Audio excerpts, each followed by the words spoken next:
Hello and welcome into Rocket Field here in Robinson, Texas, high above the football field. It is the district opener for both teams tonight in District 11 4A Division II.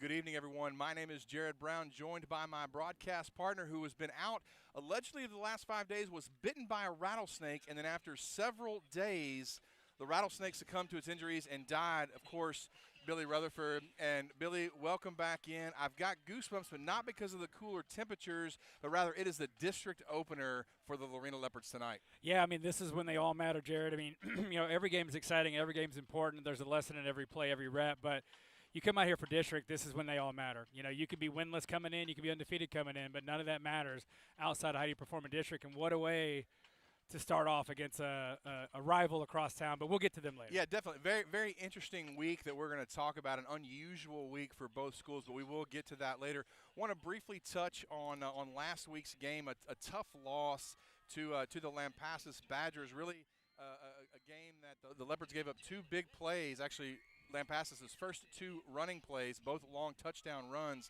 and then Leopards playing catch-up from then on out, come up just a little bit short, 42-35, but we saw a lot of good things in that game as well. Yeah, and I think that's the one thing I always have to give an abundance of respect to Coach Johnson, and Coach Biles set this precedent previously too, is the non-district schedule at Lorena has always been a challenge, right? And you can give you a little bit of a false read on the team the Leopards have, just because they played such top-end talent, right? Getting a win at Malakoff, playing Franklin, right? And that Lampasas team, there's a lot of people talking about them where they're expecting a pretty deep playoff run. So with all that being said, right, you carry all those lessons over, and the Leopards had a shot to win that game. We're right in it with them, physically the equal, and it's football, right? Sometimes the other guys just make better plays, but all of those are important lessons and should give the Leopards more confidence heading into tonight. Definitely, we see Jackson Blancett continue to kind of shine. Now over 1,700 yards passing on the season.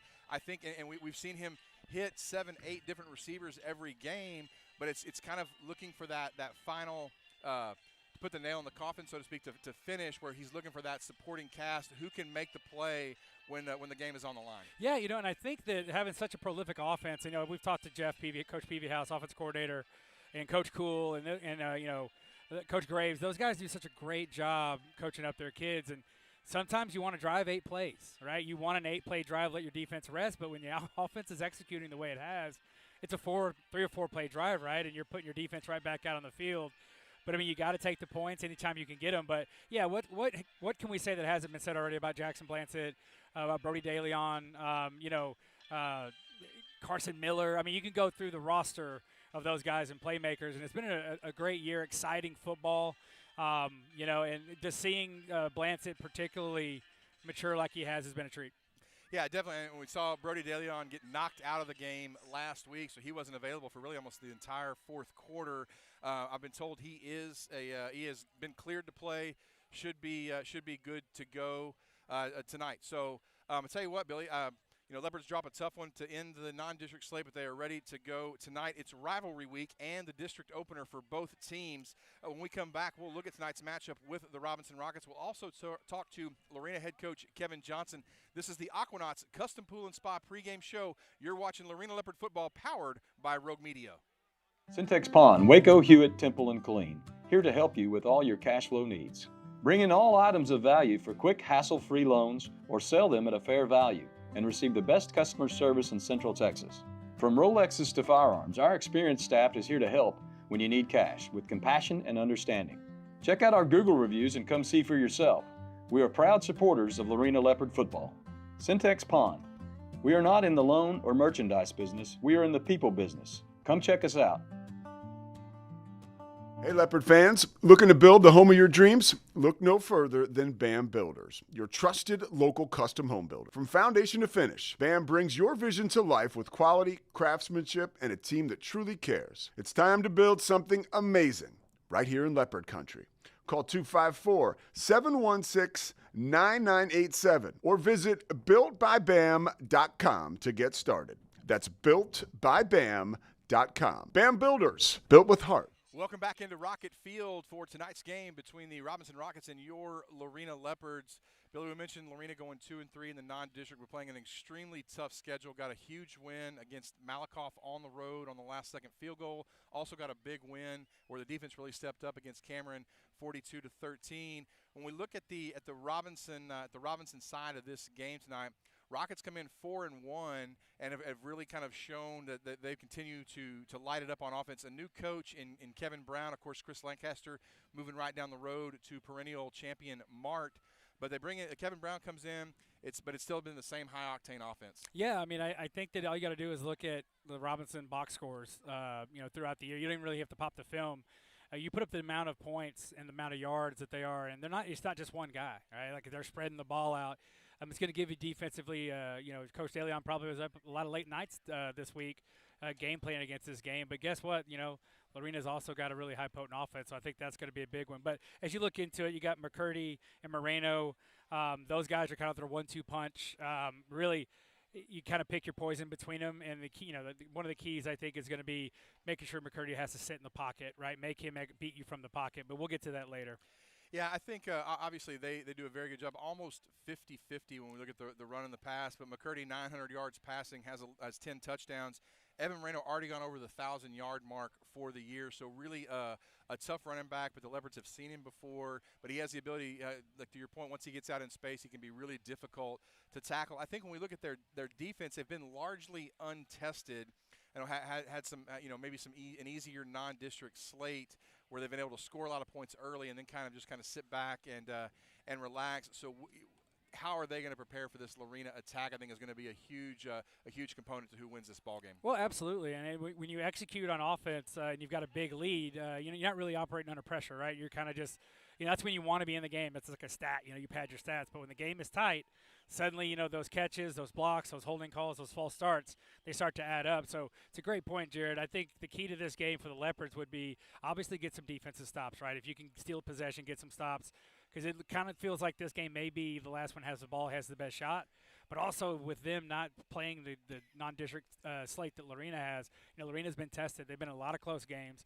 Really all but one of their losses, they had opportunity to win every one of those games. So if you're thinking about it in those terms, Lorena should have an edge if it's a tight game. But we'll see. Yeah, when we flip over to the Lorena side of the ball, but I think to that point, kind of one of the things that I would like to see them is not wait until the end of the game to start to finish, per se, right? You give up 2 huge plays against Lampasas and you find yourself down each time, but you're able to come back and score. But again, if you can start then to get those stops, to get those defensive stops early in the game, that could be the possession that you need later on in the ball game to pull ahead and possibly even win. So it's really just don't wait. Time is of the essence, and even though we do play 4 quarters, I think the first quarter can be just as important as the fourth quarter, especially in time with possessions being so vital and each team trying to maximize the amount that they can get. Yeah, I mean, that's a great point, Jared. It doesn't have to be close. And there's an old saying from coaches that, like, the only time you can really learn to be a consistent winner is you got to learn to stop losing. And sometimes letting a team hang around is a losing behavior, right? Because football's a game of belief and energy, and if a team can hang around, they've got that belief that, hey, man, 1 or 2 things go our way. But if you can get 3 or 4 possessions up on them, you take that will away, you can put the game to bed a lot earlier. Definitely, and I think when we look at this Leopard defense, obviously they've been banged up all year, but Kevin Johnson and Paul DeLeon are not going to let that be an excuse. I think one of the things we've seen is that at times they've played really well together, but you still see them operating in silos, so to speak, where one guy is trying to make a tackle out in space, and he may be able to hang on for a little bit, but the supporting cast just can't quite get there. So I really want to see this defense kind of get out of those silos, especially if you've got Evan Moreno and you get him hemmed up somewhere near the line. You've got to have those 3rd, 4th, 5th guys come in and help wrap up and push him back. Yeah, and Moreno showed the ability to break tackles and make big plays. And I think that the nature of the Leopard defense, a 3-man front, 3-4, is there's a lot of movement. And that takes it almost like an offense. You have to be in sync, right? And we've seen it previously in the year, first half against Malakoff. They weren't necessarily in sync, and Malakoff was getting the running game going. But when those 2 units, the defensive line and the linebackers, were able to get their splits and their spacing right, similar to like a zone in basketball, suddenly those gap fits are better, right? So I think this is year 1 of a new system. I think the more reps they get, the better they're going to get at it. But, boy, what a test tonight. Yeah, definitely. And I believe Chase Horn back in the lineup tonight. He should help. Also, Cooper Gamison back. I'm not sure how much he'll play on the defensive side of the ball, but just the more bodies that you can put out there, the better. Leopards have, been trying to heal up for a few weeks now, so hopefully it can all come together tonight. Yeah, and that's another great point, Jared. Every game, no matter if it's 49-7 or 27-28, these are physical football games between these two schools, and depth is always something nice to have. You never know when somebody's going to get banged up, someone needs a drink. So having those depth players that are battle-tested, Horn was playing extremely well when he went out early in the year, and it's exciting to see. The good thing about having so much attrition early in non-district is you've got a lot of kids with a lot of reps. Definitely. Well, it is the district opener tonight. Leopards on the road here in Robinson, a big rivalry game nonetheless. I'll tell you what, we'll take a commercial break. When we come back, we'll talk to Leopards head coach Kevin Johnson, get his thoughts on tonight's matchup. It is the Aquanauts Custom Pool and Spa pregame show. You're watching Lorena Leopard football, powered by Rogue Media. I'm Rusty Robinson with Aquanauts Custom Pool and Spa, where quality and design makes the difference. We specialize in gunite pools, remodels, fiberglass pools. We've got all the selections here in the office between your tile, your coping, your veneer, top of the line equipment, concrete finishes, and anything else that you need. We've got glass tiles, pebble plaster, top of the line travertine coping, and 3cm, 5cm bullnose, anything that you could want on the pool. We're going to come out to the house, do a 3D design, get everything you need so that we can see your house, your pool, in your yard so that we can make any adjustments. Epperson Tractors invites you to save big on their full lineup of new TYM tractors. Whether you're a weekend warrior or a full-time rancher, we offer tractors ranging from 25 to 75 horsepower. Why choose Epperson? They're proud to be the 2024 TYM Dealership of the Year. Come meet their expert team of tractor pros who can help you find the horsepower you need with a deal you'll love. Epperson Tractor Sales and Service, where service is in our name. On the road against the Robinson Rockets. Coach, we take a quick peek back to last week against the Lampasas Badgers, a back-and-forth game, one that you guys just came up literally a couple of plays short and drop it, but you were right there all the way to the end. Yeah, I mean, unfortunately, it's been a little bit of the story this year, just coming up a little bit short against some really, really good football teams. Just again, kind of shooting ourselves in the foot. The first two plays they run that they score on, really they're just blown assignments on the kids. We just don't get to the gaps that they're assigned to do. And if we do, then it's completely different. I mean, one of them could have been a tackle for a loss, and we just didn't do there. One of the guys just didn't get. He kind of stayed in a different gap and wound up knocking one of our other guys off.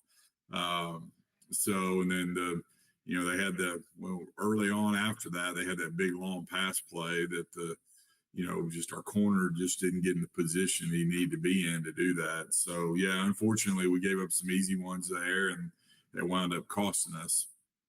I wanted to kind of ask, you finished the non-district year 2-3, couple of really good wins against Malakoff and Cameron, but in the other three games, you were right there in all of them.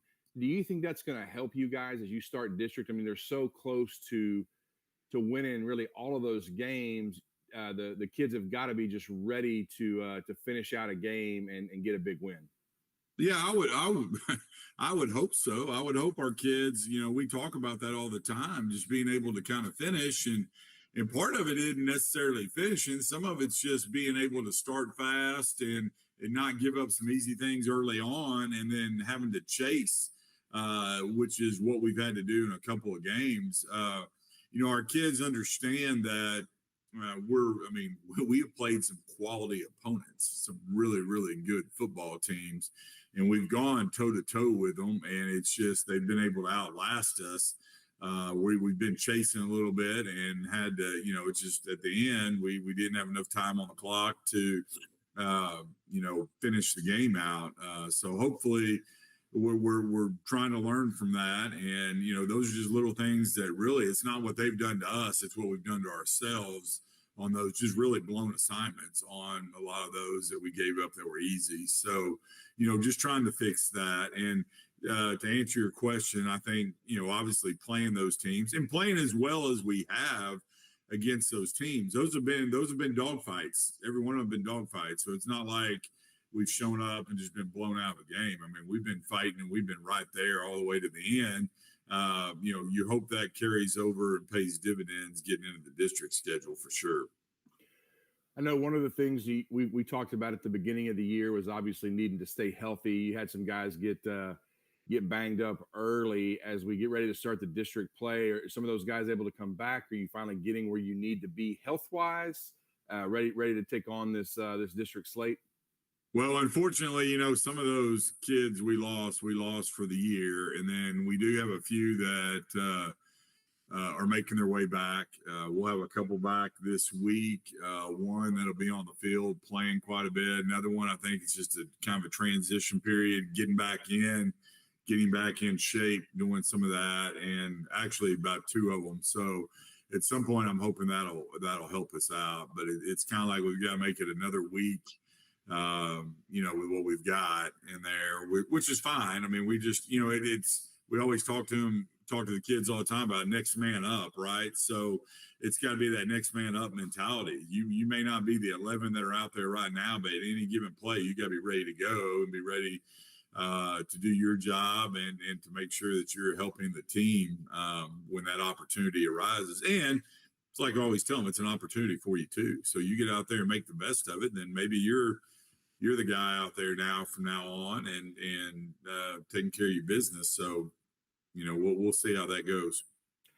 Good. Well, you've got a big one. You got a big one tonight in the Rockets going on the road. I'll tell you what, we'll take a quick break. When we come back, we'll talk about Robinson, what they bring to the table, and what you guys need to do to be successful. It's the Aquanauts Custom Pool and Spa pregame show. This is Lorena Leopard football.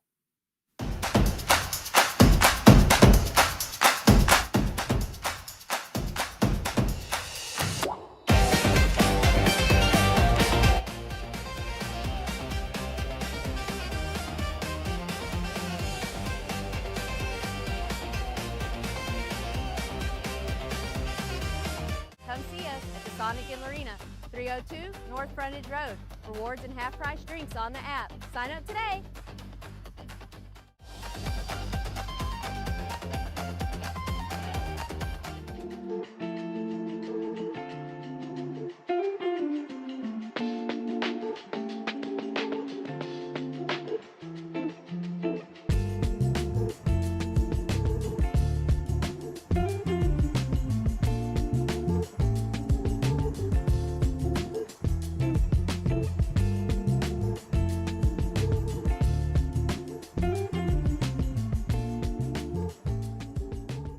Shed is number one for a reason. We started building sheds in 1981. Most of them are still standing.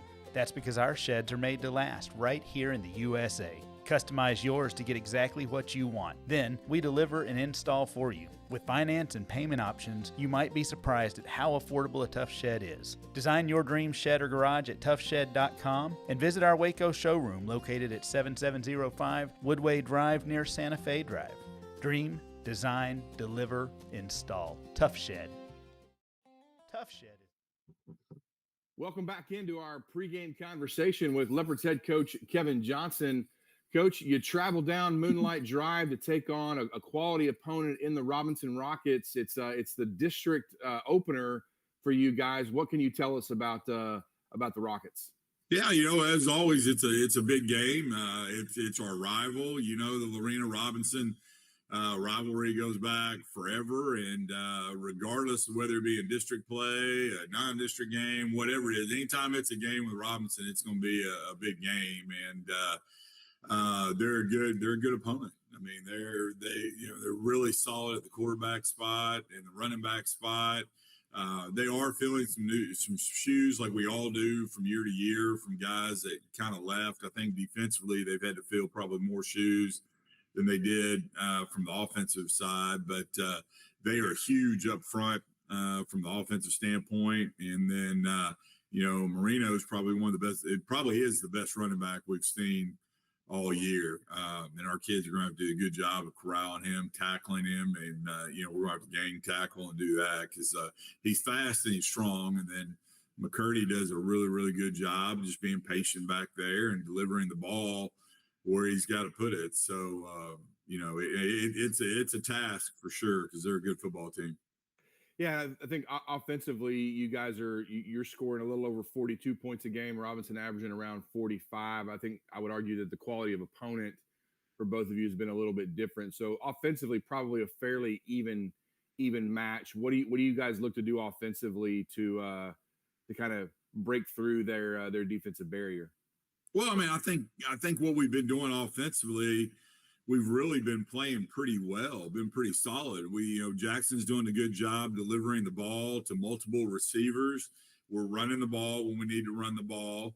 I thought Jackson did a good job, this last week of when he needed to pick up to move the chains when some things weren't there. He used his legs and got out in front and was able to get past the chains so we could get a new set of downs and play another series. And I thought he did a good job with that. So, I mean, really, from the offensive standpoint, it's doing what we do right now and knowing what they do defensively and just doing our best to exploit weaknesses they may have over there. It's not anything we have not seen. At this point, you've seen quite a few variants between people playing man-to-man with us or playing zone or whatever, and we kind of know how to attack either of those. I mean, the question will be how they're going to come out.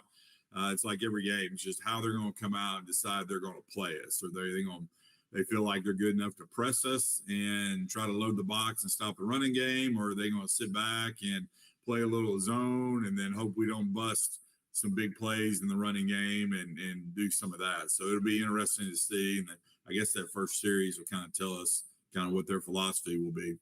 Good.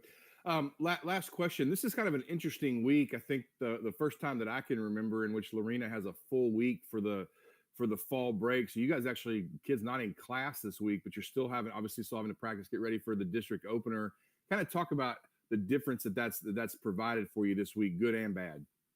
Well, to a certain extent, the kids just having a little bit of a mental break of not being in school and being able to probably relax a little bit is probably not bad. On the flip side of that, sometimes when you're not in the routine that you normally are about getting up, going to class, having a normal practice schedule, doing all that, sometimes, if you have some kids For more than 70 years, Community Bank & Trust has established a strong legacy of care and trust.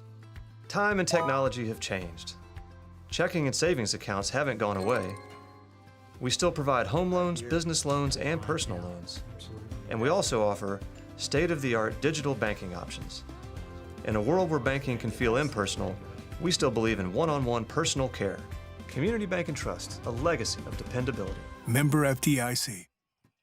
Back into Rocket Field, Billy. We're waiting on the arrival of the game ball. Going to be an exciting way that the Rockets are going to deliver the ball tonight. So while we're waiting on that, let's go ahead and get to our keys to the game. Yeah, I'll be swift. The first one is going to be death by 1,000 cuts, and I think the Leopards really need to try to sustain some long drives, right? Play complementary football, keep the defense off the field. That's pretty much a basic one there, Jared. Yeah, I think just trying to sustain those drives will allow the best defense being a good offense. Look at this second key, calling it kind of a blank space. One of the things that I think Kevin Johnson talked about is that Bryce McCurdy throws the ball when he's on the run in space really well. They need to kind of keep him in the pocket, kind of enclosed in the pocket, because if he gets out in that kind of that open space, that blank space, he'll write his name, and Leopards are going to have all kinds of trouble. Yeah, I mean, that's again, playmaker, right? Once he gets out there, it's like backyard football. Take that piece away and make him execute. I mean, the last one is bad blood, right? And this is a rivalry that can't be overstated. I think anyone that's ever been in or around these two schools, I've had friends that I'm very close with heckling me all day today, some healthy trash talk back and forth. But this is a game that can go off the rails really quick. We've seen it previously. The Leopards play their best when they play on edge, right? But penalties, the unforced stuff, the personal fouls, all the things that are selfish. It's the team that masters the emotion tonight, I think, is going to have the edge. Yeah, I think we've seen a lot of spray back and forth between the two teams this week, kind of on social media, the pranks and that kind of thing. But I think for this Leopard team, a district opening district win is on the line. If you want to make the playoffs in this district, you're going to have to find a way to steal a game on the road. Winning this game has got to be more important than winning the game on the social media game. So should be should be a fantastic game tonight. Leopards kind of calm, as you mentioned, coming out of the tunnel in warm-up, so we'll see if it's just kind of a controlled aggression or how they're gonna make their way out. Yeah, I mean, basically it's about the school on your chest, not the name on the back, right? And the Leopards don't have the names on the back, but basically it's like you put the team ahead of your own ego, your own emotion. Play team-first football, play smart, play to the echo of the whistle, Jared. Yep. You know, it's okay to play nasty, but obviously penalties will make you lose. All right, well, I tell you what, Robinson has made their way out, still awaiting. We'll go ahead and keep it right here. Again, this has been the Aquanauts Custom Pool and Spa pregame show. I want to thank Aquanauts Custom Pool and Spa for their support of Lorena Leopard football. Also want to thank BAM Builders, Syntex Pawn. Also want to thank Epperson Tractor and Yellow Rose Painting for their support of Lorena Leopard football. Again, Jared Brown, Billy Rutherford here with you tonight. Also have Josh Beard, our producer, his favorite sibling Zach running the camera for us tonight, Justin Peebles, our engineer, and Rick Jesperson, our statistician. So as you can see on the screen, there is a helicopter circling Rocket Field. I've been told that the helicopter will land and is going to deliver the game ball. Haven't seen something like that at a high school game in a while, Billy. Yeah, I mean, it's definitely a very sanctimonious beginning to a football game. You know, and I'm here for it, Jared. I mean, it's like I said, if you love the game of football, Texas high school football never disappoints, as evidenced by the fact that there's a aircraft going to drop off the game ball for a non-playoff game. I tell you what, we will go ahead and step aside. We'll take a couple of quick more breaks before the delivery of the ball. You're watching Lorena Leopard football, powered by Rogue Media.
Hey, Leopard fans, looking to build the home of your dreams? Look no further than BAM Builders, your trusted local custom home builder. From foundation to finish, BAM brings your vision to life with quality, craftsmanship, and a team that truly cares. It's time to build something amazing right here in Leopard Country. Call 254-716-9987 or visit builtbybam.com to get started. That's built. Hey, man, you doing all right? Okay, good to see you, man. Yeah, exactly. Have a good game. Welcome back into Rocket Field as the sun sets behind the home stands. We await the arrival of the game football, Billy. Obviously, can't have a game without a ball, but should be an interesting game. We talked about it being an interesting week. So Lorena actually didn't have school this week. They're out for fall break. Robinson coming off of a bye. They played Hillsboro the week before and won 70-22. So they've had quite a bit of time to prepare for the Leopards. It's also homecoming this week in Robinson, so a lot going on here tonight just south of Waco.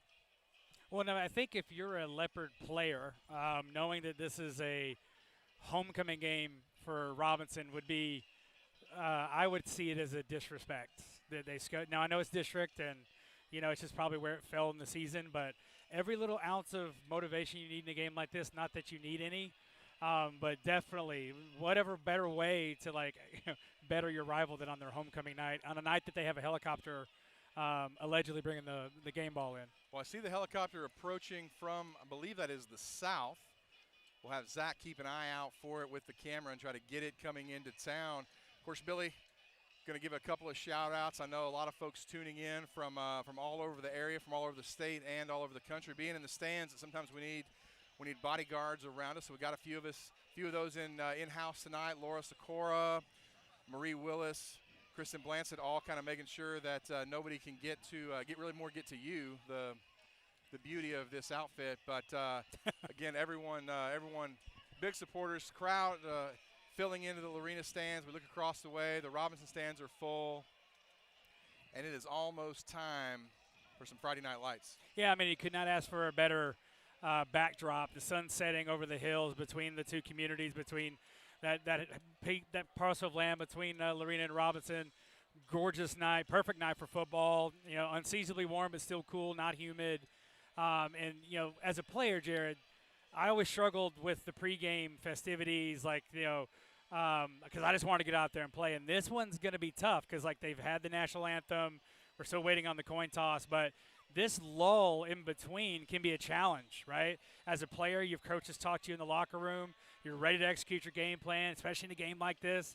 To have this dead moment, you look for leadership on both sides of the sideline to keep everyone focused, make sure everyone remembers, right, the last words Coach Johnson said before they left the locker room, right, what the whole mission is tonight, right?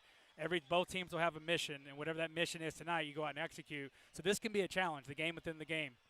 Right, so the captains are going to make their way out to midfield. Brody DeLeon, Parker Bottoms, Carson Miller, and Justin Back for the Leopards.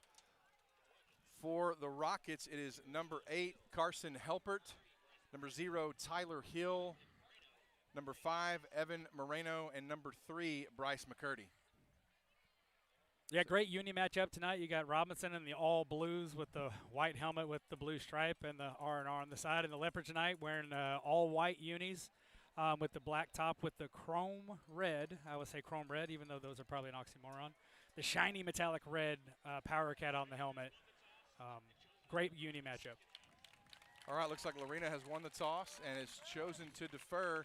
And that was something that we also asked Coach Biles last week from a coaching standpoint, wanting to get that extra possession. And he said that they would always defer because you always wanted in the second half in case you end up needing it at that point. So yeah, Jared, I mean, that's a really great point. I think you hear me talk about the middle eight a lot, right, when we cover the games. It's the last 4 minutes of the first half, the first 4 minutes of the second half. And that's one thing that Coach Biles always instilled in us was finish strong, but that doesn't mean just fourth quarter. If you can steal a score and get a stop and another score there at the end of the first half, again, you could, like you spoke to earlier in pregame, you can put a team away before halftime. And we've seen it at every level, high school, college, and the NFL, that middle eight can sway a game. And it may play a factor tonight. Absolutely. So still awaiting the arrival of the game ball. I see what looks to be the Robinson Fire Department setting up a landing zone onto the field. As a former firefighter and paramedic down in the great city of Killeen, I had the opportunity to land a few helicopters. It's a little bit nerve-wracking, especially with the stadium lights kind of coming up from the sides, but it also provides kind of a good landing zone as well. Yeah, it absolutely does, Jared. I mean, I'll save my personal opinions on all of this because, to be honest with you, I think I would just like us to kick the ball off. But nevertheless, this is a cool sight. Obviously safety matters. That's why the helicopter pilot and the Robinson Fire Department is being so diligent. We appreciate all of that because there's a lot of people here, Jared. People still filling in. You said homecoming for Robinson. This is a game that Lorena fans aren't going to miss, but if they have to, I hope you're watching on YouTube, and we hope we have a good one. Definitely. Of course, the Leopards head coach is Kevin Johnson in his third year at the helm. Jeff Peavyhouse, his offensive coordinator. Paul DeLeon, his defensive coordinator. Also got Chris Kuhl, Jason Parsons, Brandon Graves, Grant Linstetter, assistant coaches. And the helicopter is making its way in. Good job, Zach. So we apologize if it gets loud.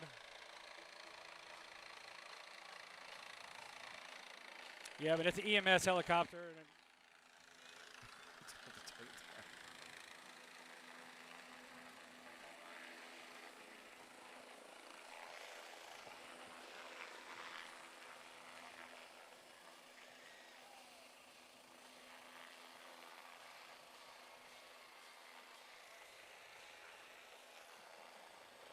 the helicopter landing right at the 50-yard line in between the interlocking RR.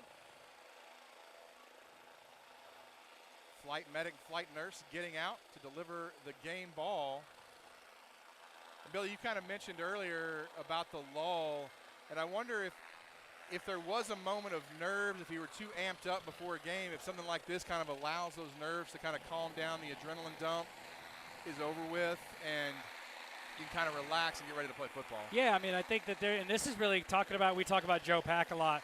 This is when a player like Joe Pack is absolutely so important to have on your roster, because Joe had this sense where, like, he'd get you talking about something else if he had a sense that you were a little too amped, right? Like if you felt like you were a little tight, or he would, he had a way of talking to you to, like, sensing that. And really right now, like, you can't really think about the game because there's a helicopter at midfield, right? I mean, it's cool for everyone, right? We're all little kids watching this right now. It's awesome, especially an EMS helicopter. Truly heroes, right? Like when people are at their absolute worst moment, these people show up no matter what the danger is, no matter what risk to themselves, and they're your best shot at surviving. So it's a cool moment.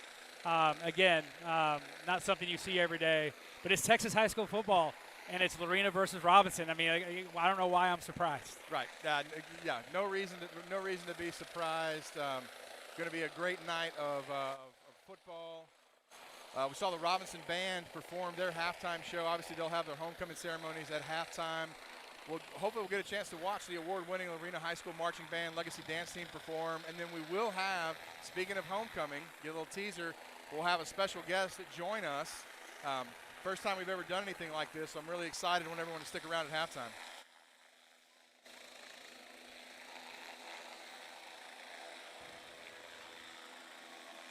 It looks like all the EMS personnel were effectively got to the chopper.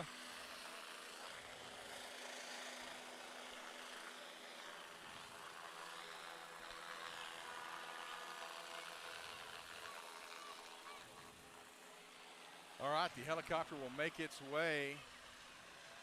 It'll exit to the northeast. Please watch out for those lights, okay? And it is time for football. And Jared, I'll let you know our setup tonight, ladies and gentlemen. We're in the home bleachers, really close to the sideline. So it's very similar to Malakoff when we did the game from the bleachers, and that was a big road win for the Leopards. So athletes can be very superstitious. I'm an ex-athlete, if you don't count video games these days, and I see it as a good sign. Great job by Justin Peoples and Josh Beard getting us set up, and inhospitable environment over here. Hats off to the Robinson ISD. We had an electrical issue that they repaired for us before kickoff. So truly a team effort to get this on air for everyone. We hope that we do it justice for everyone watching at home, and go Leopards. All right, so it is Carson Miller and Connor Johnson both over the tee. Johnson going to pooch kick it down the left side, and we are underway. That is number 12 with the reception. He's taken off upfield. He's tackled down at the 40-yard line. That is Bryce Vasquez on the return, and the Rockets will have it in good field position, 1st and 10. Yeah, I mean, Vasquez, what a great job of taking a really good angle there. He stayed in his lane, tracked down, but if he doesn't make that shoestring play, Jared, that's probably another 30, 40-yard return, if not a touchdown. So we see special teams already such a big part of the game. Again, turnover, special teams can really swing a rivalry game. So a big play early for the Leopard special teams. So Bryce McCurdy, the quarterback. He'll be flanked in the backfield with Evan Moreno. 2 receivers to the right. Snap back, handoff to Moreno, running left. Hit behind the line of scrimmage by Adrian Medina. The Leopards gang tackle. They'll drop him. He'll lose a yard. Maybe got back to the line of scrimmage on 1st down. Great play on 1st down by the Leopards. Yeah, really nice job by that front. You had a couple double teams up there. Robinson really trying to scoop up on the second level, but the Leopard D-line held their ground, allowing the second level to flow up to the football. Really nice team defense on 1st down. Call it 2nd and 10, still at the 40. Snap back, handoff to Moreno again up the middle. A little bit of running room. Parker Bottoms there kind of undercuts him. Moreno falls forward. He'll pick up about 8 on 2nd down. It'll bring up 3rd and a long 2. Yeah, Moreno actually gives you a lot of Brock DeLeon vibes. He generally will fall forward and get those extra yards, which in the aggregate add up. So big time 3rd down and short here to begin the opening drive. Called it 3rd and 3 from the 47. Snap back, option left. McCurdy going to pitch Moreno will have the first down. He's across midfield, pushed out at the Lorena 44-yard line. Gain of 9. It'll be 1st and 10. Yeah, Jared, I think that's actually a side adjust. I'm not really sure that may have been the play that was called out of the huddle, but the Leopards gave them a look where they were out leveraged to the short side of the field. They ran speed option to the short side of the field. Really good call. They had Lorena outnumbered. So 1st and 10 from the Lorena 44-yard line. McCurdy and the offense will look in to the sideline to get the call. 2 receivers to the right, 1 to the left. Snap back. It kind of hits Moreno. Trey Moore coming on a blitz. McCurdy flushed out of the pocket. He's going to turn the corner. Nobody on the outside, and McCurdy's going to take it all the way into the end zone. There is a flag down late. It's going to be a block in the back. But there we see it, Billy, and McCurdy gets to the outside, and everybody was in pass coverage, and he takes off. Yeah, and there were some pretty poor angles there by the Leopard secondary as they scraped down because they actually had McCurdy. They actually had McCurdy there, but they scraped. They came a little bit too narrow, and then I guess like his speed is the difference, right? So if you're a Leopard second-level defender, you have to take a different angle. Deceptively fast, right? As he turned that corner, he covered a lot of ground really quickly. So they're going to see where they put the ball. They're going to spot it at the 19-yard line. So from the 44 to the 19 will be the gain for Bryce McCurdy. It'll be 1st and 10 for the Rockets. And you see how dangerous it is there when the play breaks down, right? We spoke about it. Keep him in the pocket. When he gets outside, he can really hurt you really quickly. 25-yard gain for McCurdy. 1st and 10, snap back. He'll hand it to Moreno going up the middle, slicing through. Hit hard by Trey Moore, who's able to drag him down. Yeah, and that time Robinson pulls their left guard over. They just basically run a power right behind him. Big time hit there at the point of attack. But, again, you're seeing Moreno yards after contact moving forward. Leopards are going to have to gang tackle tonight, bring numbers. 2nd and 3. Ball on the 12-yard line. Big Rocket offensive line. Snap back a little bit high. Good job by the Leopard defensive line. Trey Frosch in to kind of stuff Moreno. Great job by Frosch there, Jared. You see he fought off a double team and just got underneath it. And, you don't have to beat a double team. What you can't do is get driven back and let either one of those guys go up on a linebacker. But that time Frosch beat the double team, got low, clogged the hole, and that's textbook D-line play against a double team. So 3rd down and 1, snap back. Hand off to Moreno at the middle. He'll cut back. He'll have the first down inside the 5. Tackled by Trey Moore. Good job by Moore to wrap him up, but it'll be 1st and goal for the Rockets. Yeah, and so far early in this drive, Jared, you're seeing the Leopards second level linebackers. I'm not sure they can see Moreno through the big Robinson offensive line. They look almost like they're catching. They're going to have to go to more of a downhill attacking style, I think, tonight. Snap back, handoff. Moreno has it. Copy, paste, and he is into the end zone for the Rocket touchdown. Yeah, Jared, I mean, that's just basically a B-gap power play, right? That's what they ran. That may be one of their base offensive plays. But, for the Leopard defense coming into the game, right, you know that Robinson has a prolific offense. You know they're going to score points, right? They did a lot of good things on that drive that they can actually build on. They actually played well against the run at times. Outside of that scramble by McCurdy, they actually played good against, he hasn't had to throw a pass yet, but good pass pressure there. So there's building blocks there for the Leopards to build on. Just make some adjustments. Cannon Coppice is going to miss the extra point. He pulled it to the left. So with 9:18 left to go in the first quarter, score is Robinson 6, Lorena nothing. We'll take a break and come right back. It's the Bam Builders broadcast of Lorena Leopard football. Syntex Pond, Waco, Hewitt, Temple, and Killeen. Here to help you with all your cash flow needs. Bring in all items of value for quick, hassle-free loans or sell them at a fair value and receive the best customer service in Central Texas. From Rolexes to firearms, our experienced staff is here to help when you need cash with compassion and understanding. Check out our Google reviews and come see for yourself. We are proud supporters of Lorena Leopard football. Syntex Pond. We are not in the loan or merchandise business. We are in the people business. Come check us out.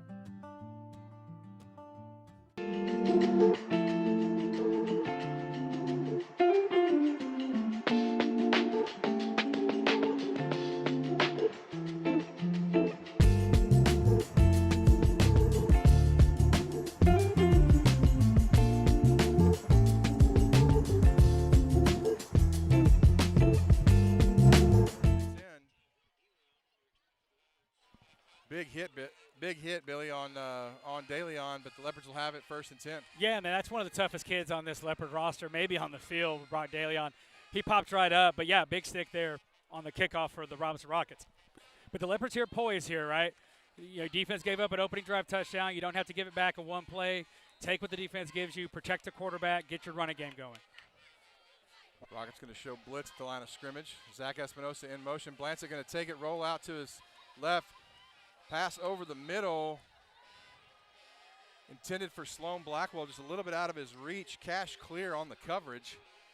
And it's incomplete. Yeah, Jared, that was actually a really great read there by Jackson Blanchett. Like, you had the drag coming across at the middle level. That was a levels concept. And that's something Jeff is going to – Coach Peavyhouse is going to see in the press box. We'll see that look again because that was wide open. So 2nd and 10 for the Leopards at their own 20-yard line. 9:05. DeLeon will split out wide to the left. He'll go in motion.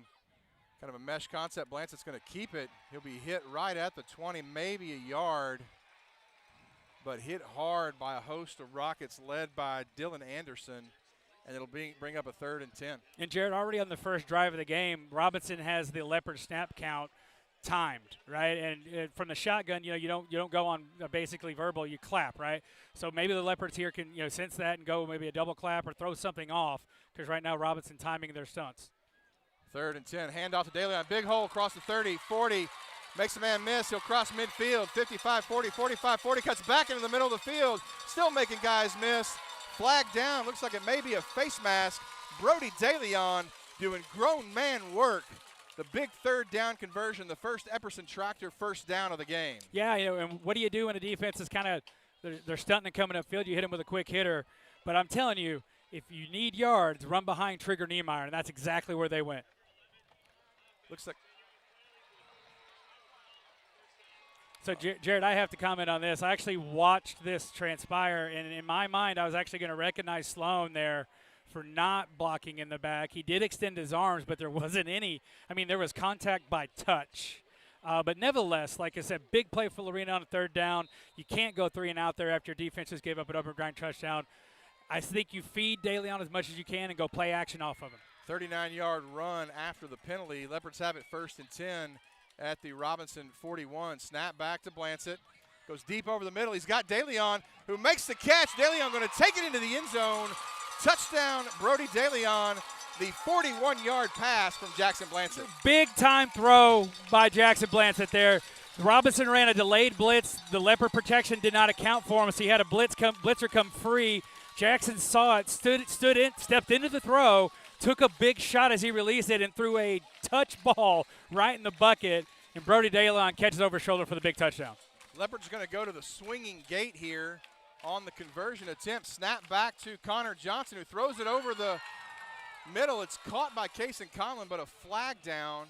And it's going to make you wonder if Conlon was not an eligible receiver if he was covered up. Yeah, why we let the referee sort this out. I like that old Tim Tebow pop pass, putting it on film. We'll see how this transpires, what the call is there.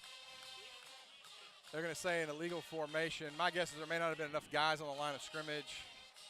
We obviously can't hear the referee mic. Yeah, Jared, I think you're correct. I think what they call was illegal formation, which means the Leopards didn't have enough guys on the line of scrimmage. It was interesting that it was thrown from the umpire in the middle of the field. And kind of late. Thrown late as well, Jared. That's a flag that normally comes out the moment the ball snapped. Kevin Johnson down, arguing with the line judge on the far side, pleading his case. But the Leopards are going to back it up 5 yards. It'll be Connor Johnson. Ball back. Parker Bottoms will spot it at the 15-yard line now. Snap back. Kick is up and good. And with 8 minutes left to go, the Leopards respond in emphatic fashion. They take the lead 7-6. We'll take a break and come back. This is the Syntex Pond broadcast of Lorena Leopard football. Epperson Tractors invites you to save big on their full lineup of new DYM tractors. Whether you're a weekend warrior or a full-time rancher, we offer tractors ranging from 25 to 75 horsepower. I choose Epperson? They're proud to be the 2024 TYM Dealership of the Year. Come meet their expert team of tractor pros who can help you find the horsepower you need with a deal you'll love. Epperson Tractor Sales and Service, where service is in our name. For more than 70 years, Community Bank and Trust has established a strong legacy of care and trust. Time and technology have changed. Checking and savings accounts haven't gone away. We still provide home loans, business loans, and personal loans. And we also offer state-of-the-art digital banking options. In a world where banking can feel impersonal, we still believe in one-on-one personal care.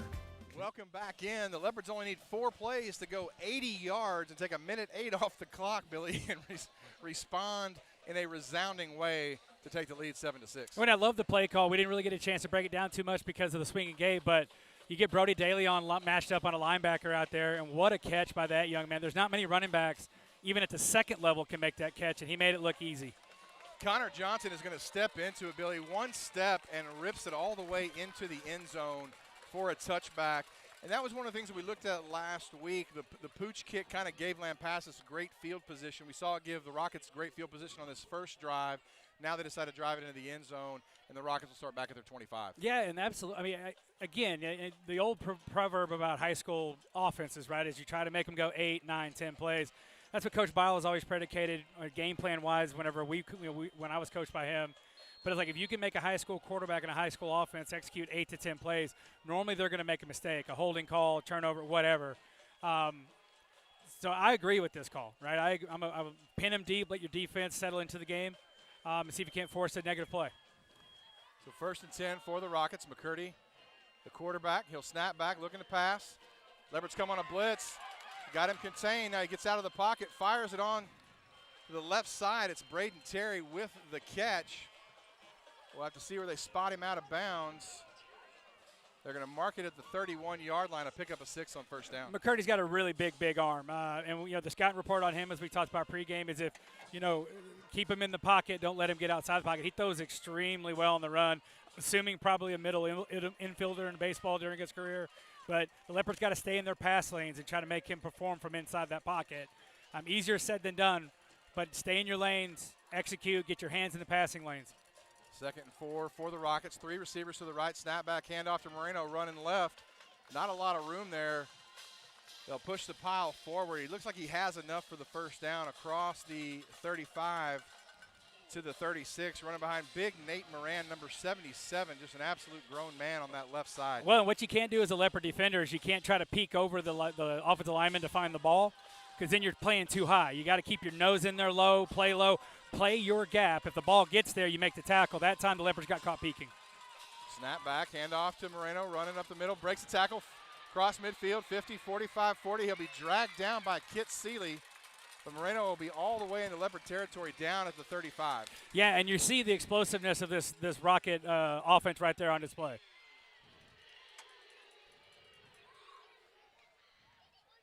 Robinson working quickly. McCurdy goes back. Deep throw down the middle. It's going to be down the left sideline, rather. Preston Powell in coverage. Moreno, the intended receiver, and it falls incomplete. Yeah, lots of contact there, but the ball was not catchable. Ball almost ended up there in the fence by what we affectionately called Lorena has-been row. But, yeah, absolutely good. Really nice coverage there, though. He was in phase. What you like to see there is when the receiver turns to look back for the ball, you turn with him, because you can get away with contact if you do that. But nevertheless, referees kept it in their pocket, and that was the right call. 2nd and 10. Tight formation for the Rockets. Again, same play down the left side. This time it is Dylan Medlock. He has the catch and is into the end zone for the touchdown. Yeah, that was basically just a go route. The Leopards actually had pressure in the face of McCurdy, and that way there McCurdy shows, maybe trying to shut us up there, that he can make it a good, solid throw from in the pocket. That was a beautifully thrown ball against man coverage. And, hey, Lorena's going to have to play man outside. You live with that every now and then. A perfect pass beats perfect defense. Compass on to attempt the extra point. This time it is good. And with 6:36 left to go in the first quarter, your new score, Robinson 13, Lorena 7. We'll take a break, come right back. This is Lorena Leopard Football powered by Rogue Media.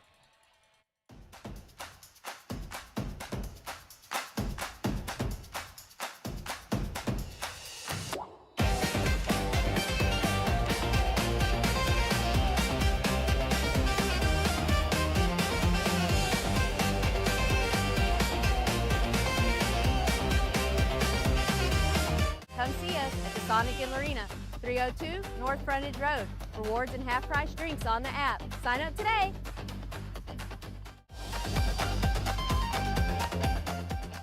Welcome back in. Rockets need only 5 plays to go 75 yards. A long touchdown throw from McCurdy to Dylan Medlock. Yeah, and I think if Lorena's going to give Robinson that look all night, I think you're going to see a lot of those shots. Leopards are going to have to get their hands on the receivers on their release to disrupt the timing. Sergio Guerrero with the kick. It'll be Brock DeLeon just in front of the goal line. He'll be across the 20, dive forward, and down around the 25-yard line. So the Leopards will have it 1st and 10. And, Billy, that's one of those things I think we still forget about the rule. He can fair catch that and is treated as a touchback and can get it at the 25. But DeLeon trying to do something with it, brings it out. Leopards will have about the same starting field position as they would had it been a touchback. Yeah, I mean, and I think that there's those are judgment calls there. You coach your return guys depending on hang time normally, but I like the Leopard chances when Brock DeLeon, excuse me. I like the Leopard chances anytime DeLeon has the ball, but I think I like Leopard's chances when that young man's got the ball. He's a tough runner, quick, and he can break a tackle.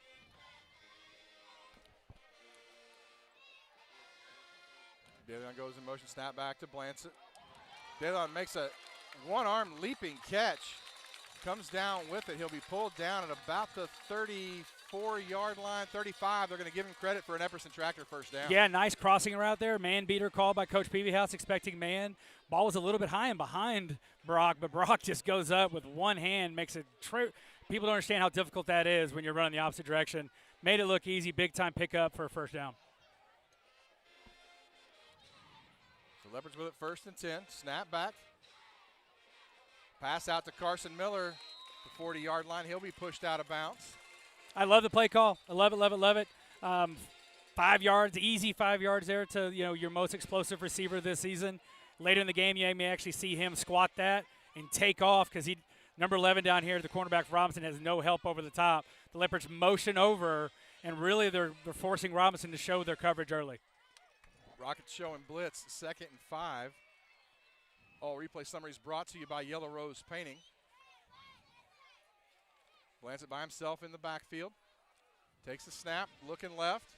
Now he's going to take off and run. All kinds of room, cross the 50, 45, and he'll be out of bounds at about, mark him out at the 43-yard line. He was really closer to the 40, but the official trying to catch up with it. Spot him out at the 43, but another Epperson Tractor first down. Yeah, and that time you had Lane Lawson, number 11 for Robinson, and man coverage is Carson Miller, but the rest of the Rockets were actually playing a zone concept, and Blancett was able just to hit him to the bottom side of the field, basically replace where Carson Miller came from. I like what the Rockets are doing on defense, but that time Jackson caught him in it. Snap back, Blancett out quickly to Brock DeLeon. He's across the 45, or direction down near the 40-yard line. Only a pickup of a couple of yards on first down, but could be setting something up later. Yeah, I like it. I mean, the opening pass on the drive was to the left side of the field. A quick hitter. The second play was over the middle of the field. You've got now you're probing to the right side of the field. You're stretching that Rocket defense horizontally. They've already attacked it vertically, so they're making the Rockets defend the full 53 yards. 2nd down, call it 8. Snap back, handoff to DeLeon, running right. Cuts back into the middle. He'll be undercut. That is Cash Clear coming up from his linebacker spot to make the tackle, but a pickup of about 4 on 2nd down leaves the Leopards about 3rd and 6. Yeah, and really out of that play, you're looking for 3 to 5 yards to set up a manageable 3rd down. But I could tell you, Brody DeLeon here showing a different little skill set. He was really patient on that run, did a jump cut and then hit it hard. So we're seeing him develop as the season goes along as well. Snap back, handoff to DeLeon, running right, runs into his own guy. And he's going to fall forward, but they're going to say he actually loses a yard. Looked like, Billy, he may have kind of stumbled and then fell into the back of his offensive lineman. Yeah, it was a good job by the Robinson front there of holding the line of scrimmage. And, yeah, he got tangled up with some of those offensive linemen, which he's not used to seeing those guys get stalemated. And if you stalemate against Campbell and Trigger Niemeyer over there, you're doing a nice job. So hats off to the left side of that Robinson front, but setting up a big 4th down, Jared. Leopards offense stays on the field. See Espinosa go in motion, snap back. Blancett's got a man wide open deep. It is Carson Miller. He'll make the catch. He'll take it into the end zone A 41-yard touchdown pass. Touchdown, Lorena Leopards. Touchdown, Carson Miller. You know, that was just schemed so incredibly well. You don't see Robinson blow coverages very often. That was absolutely a blown coverage, but that was a blown coverage based on eye candy. Coach Peavy-House and Leopards gave them a lot to look at. Wide open receiver. That's one of the hardest catches to make when you're wide open like that. Really nice job. Ball's on the money on time. Great response by the Leopards. Connor Johnson on to attempt the extra point. Kick is up and good. And with 4:03 left to go still in the first quarter, your new score, Lorena 14, Robinson 13. We'll take a break. It's Lorena Leopard football powered by Rogue Media. What do I love about Yellow Rose? What I love about Yellow Rose is the connections, is getting to meet people and bring joy into their life, take their most important asset and make it more beautiful. You'll find companies out there that are willing to sell you what you want to hear, but they won't stand behind what they sell you. And Yellow Rose Painting will stand behind that. Welcome back in. 7 plays, 75 yards. The last 40 and change on the 4th down pitch and catch from Jackson Blancett to Carson Miller. Yeah, and if you chart those plays like our stat guy, Rick Jefferson, the best in the business, you had a pass play to the middle of the field. You had a pass play to the left. You had a pass play to the right. You had a couple runs inside, and then you hit him to the right side on another pass play. I mean, you know, it's like chess right there, right? Right now, Robinson's they've got to defend every square, right? And really, that's the difficult thing to do defensively, right? Like, you really have to be disciplined. Connor Johnson puts his left foot into it. It goes over the head. That is number 23, Ryan Giaro. It'll go into the end zone for a touchback. Rockets will have it 1st and 10 at their own 25. Yeah, I mean, we've talked about it all year long, and we've debated in between timeouts whether or not we had our opinions on whether the Leopards should kick it deep because, you know, Connor Johnson has such a huge leg. And it looks here, you know, the Leopard coaching staff has seen that Robinson has some explosive players on kickoff return at the second level too, not just the deep level. So, like, I like it. Make them go the length of the field. Now here it's really important for the Leopard front 7, the defensive line and the linebackers to play low, but attack your gap, right? Don't catch the blocks. Don't peek. Attack your gap. Snap back to McCurdy. Hands it off to Moreno. He is going to be dragged down. That's a good job by Adrian Medina. It'll be a pickup of 5, but a good job by Medina on the solo tackle. I love how Medina plays the game, and you can tell he's still learning the nuance of this position, but he plays with a certain velocity and violence, the best kind of violence you can in a football field. I love how he plays. He's sudden. He delivers the blow and normally makes the tackle on the first contact. Pass, snap back to McCurdy, looking to throw. Now going to be chased out of the pocket. Got a man wide open in the middle of the field. That is number 1, Braden Terry. He is tackled just shy of midfield by Hudson Hill, but it'll be enough for a 1st down. Yeah, really nice job there by the Robinson front, giving McCurdy tons of time to throw. And when you play zone, the longer the play develops, the more the zone stretches out, and there's going to be holes in it. We've seen it from the Leopard offense the same way. Lorena's going to have to find a way to get pressure on McCurdy, or that's there all day. One receiver to either side. Tight end Jackson Paris, snap back, hand off to Moreno, running right through the middle of that Leopard defense. He'll be across midfield, down at about the Lorena 44-yard line, pick up a 7 on 1st down. Yeah, and we've seen the Leopard defense are susceptible to that delayed handoff, kind of the delayed run where they kind of allow the defensive linemen to get upfield with their gaps, their slants. Then they kind of weave in and out. I would look to see DeLeon bring some pressure here to combat that. 2nd down, 5, snap back, right through the heart of the defense. It's Moreno again, shakes off a tackle from Chase Rohde, but then trips and falls down, but not before a huge gain. It'll be inside the 30-yard line. We'll see where they spot it down. Right at the 30, call to 29, 1st and 10. Yeah, and Robinson doesn't do anything exotic, right? They're just basically, they'll pull a guard every now and then, but that is just zone blocking, and that's basically man-on-man, and they're letting that tough running back Moreno kind of to pick his spot as cutback, and it's really going to test the Leopard eye discipline in the second level. Snap back. Just across the right side of Moreno is going to break a tackle. Not a good angle from Hudson Hill, and then just bounces off a tackle from Chase Horn into the end zone. It'll be a 29-yard touchdown run for Evan Moreno. Yeah, I mean, and it starts up front, guys. And Robinson at that point, They blocked, obviously, the nose guard there, got up on the second level. And if you allow that offensive line to scoop block or double team onto that second level, there's no one left, especially if you have a too high safety look. That's what you saw there. That is number 20, Cannon Coppas, and he pulls it to the left again. So again, the kick no good on the extra point with 2 minutes left to go in the first quarter. We've got an exciting one. It's Robinson 19, Lorena 14. We'll be right back. This is the Syntex Pawn broadcast of Lorena Leopard football. I'm Rusty Robinson with Aquanauts Custom Pool and Spa, where quality and design makes the difference. We specialize in gunite pools, remodels, fiberglass pools. We've got all the selections here in the office between your tile, your coping, your veneer, top of the line equipment, concrete finishes, and anything else that you need. We've got glass tiles, pebble plaster, top of the line travertine coping, and 3cm, 5cm bullnose, anything that you could want on the pool. We're gonna come out to the house, do a 3D design, get everything you need so that we can see your house, your pool, in your yard so that we can make any adjustments. Welcome back in. Rockets go 75 yards in just a short amount of time. Some big runs from Evan Moreno to retake the lead, 19-14.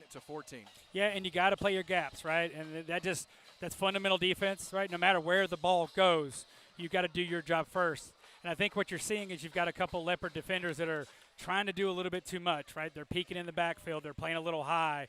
And this Robinson offensive line is getting after them, right? You have to stay low, use your hand fight, right? Just the way Coach Parson teaches them. The low man wins in this game. Just play your gap. If each one of the guys on defense controls their gap, the defense wins, right? Don't try to do too much. Don't try to win the game. And I get it, man. You're trying to make a play against a rival, and but the best thing you can do in this situation is Occam's razor. Simplify your job. Be aggressive, man. Like you saw Coach Daly on there bring some pressure, but you got to control that A gap first, Jared. That's that's old football, right? From Pop Warner all the way up to Lincoln Riley. If you got to control that A gap, or you're going to be in trouble. Kick out of bounds. Leopards will have it 1st and 10 at their own 30. Snap back. DeLeon makes a man miss. Spin move. He'll get close to the 30. He may actually lose a yard or right at no gain, Billy. Just Rocket defensive line in the backfield quick. Yeah, and you're seeing actually Robinson on what they see as obvious running downs. They're bringing run stunts from the second level as well. Like they're basically run stunting, run blitz. They're blitzing, but to stop the run. Now, if we see that, so does the Lorena coaching staff. I would look to see maybe on another obvious rushing down, we see a play action. So 2nd down and 10. Snap back, hand off to Brody DeLeon, running left. He'll cut back into the middle of the field. Breaks a tackle now across the 35. Runs over a guy at the 40. Brody DeLeon with the truck stick over Landon Armies. He'll have an Epperson tractor 1st down. I mean, if you just tuned in, Brody DeLeon's already popped off a long run. He's caught a long touchdown pass over his shoulder on the hash mark, which is one of the toughest catches in football. And now he's just bulldozing young men out there. If you're a young running back and want to know how the game should be played, watch number 2. Snap back to Blancett. Now he's got a lot of room on the right side. He's going to take off and run. He'll stutter step and then step out of bounds just shy of midfield. Give him about a gain of 6 on 1st down. Yeah, I mean, situational football, we speak it a lot, man. Some of the best plays you can make as a quarterback are the ones that you don't make, right? The ones you don't try to do. He saw that Robinson had a really nice coverage, like, no one was really open. He had a couple tight windows that he may have been able to force the ball in, but a very mature decision for him to buy some time, extend the play, and pick up big-time yards on 1st down. 2nd down call at 4. Snap back. Nowhere to go for DeLeon. He's going to be hit in the backfield. He's going to lose 2 yards. Yeah, and worse yet, you have Trigger Niemeyer coming off the field for the Leopards, holding his right shoulder. Hope that young man is okay because he is definitely a key part of this offensive line. But we've seen the Leopards this year play a lot of young men up there with a lot of success. But I will say again, that was an obvious running down for Robinson. Robinson ran a stunt and brought pressure, right? So they're going to try to stop the Leopard running game. But guess what? The Leopards in the coaching box see that too, and I expect a big play at some point in this game with that look. Well, the Leopards are going to be content to let the clock run down, and that'll take us to the end of an exciting first quarter. Robinson leads at 19-14, but Leopards moving the ball. We'll take a quick break and come back. It's the Bam Builders broadcast of Lorena Leopard football. Number one for a reason. We started building sheds in 1981. Most of them are still standing. That's because our sheds are made to last right here in the USA. Customize yours to get exactly what you want. Then we deliver and install for you. With finance and payment options, you might be surprised at how affordable a Tough Shed is. Design your dream shed or garage at toughshed.com and visit our Waco showroom located at 7705 Woodway Drive near Santa Fe Drive. Dream, design, deliver, install. Tough Shed. Tough Shed is number. Welcome back in. Billy Bryce McCurdy, 3 for 4 for 59 yards in through the air for the Rockets, but it's been the Evan Moreno show. 13 carries, 130 yards, and a couple of touchdowns in the first quarter alone. We flip it over to the Lorena side. Brody Daly on 5 carries, 53 yards. Blancett 4 carries, 22 yards. Blancett 5 of 7 through the air, 96 yards and 2 touchdowns. Yeah, right now it's a story of 2 offenses, right? You have Blancett and Daly on, and you've got McCurdy and Moreno. And it's whichever defense can slow that group down first. But I will say, Jared, it's early in the game, but those extra points missed by Robinson in a game that looks like whoever can just, like, hold serve and get the last possession, like, those will add up, right? That's a big, I mean, the Leopards are only down 5 points, right? This will add up. You know, I would say it's 4-down territory, Jared, the way his offense is playing. You don't have to get the full 5 here. Just get some positive yards. Brody Daly, I'm going to motion out. Blancett rolling to his left. Now he's going to take off and run right through the middle of the field. He'll have the first down. Big hit at the Rocket 45-yard line. That is, I believe, number 8, Kason Helpert. But it'll be enough for an Epperson Tractor first down. Smart play there by Jackson Blancett, right? Again, he doesn't force the ball downfield. He takes what the defense gives him. And I can tell you this about number 10 for Lorena. He's been hit up pretty good this year. He took a shot against Franklin that, quite frankly, I didn't expect him to get up from. He got up, finished the game without any problems. And if anything, he's the kind of player that'll just get him going, right? 1st and 10 in Rocket territory. Now we see Carson Miller in motion. Handoff, DeLeon running right. He'll cut up into the middle. Be tackled around the 40-yard line. Be a gain of 5. Yeah, really nice job. It's an outside zone. You have zone blocking from the guys up front. You got a hat-on hat. You're trying to get up to the second level to stop those scraping linebackers. And a nice job by Brody Daly on there of just hugging those blocks and getting what the defense gave him. So 2nd down and 5 at the Robinson 40. Blancett and DeLeon in the pistol. Snap back, hand off to DeLeon right up the middle. Behind big Noah Harden. Yeah, a really nice job there by the Robinson second level. So if you're watching and wondering what Lorena can do defensively, that's what you need out of your second level, right? You need those guys to come downhill and hit, you know, especially Moreno and Daly are very similar runners.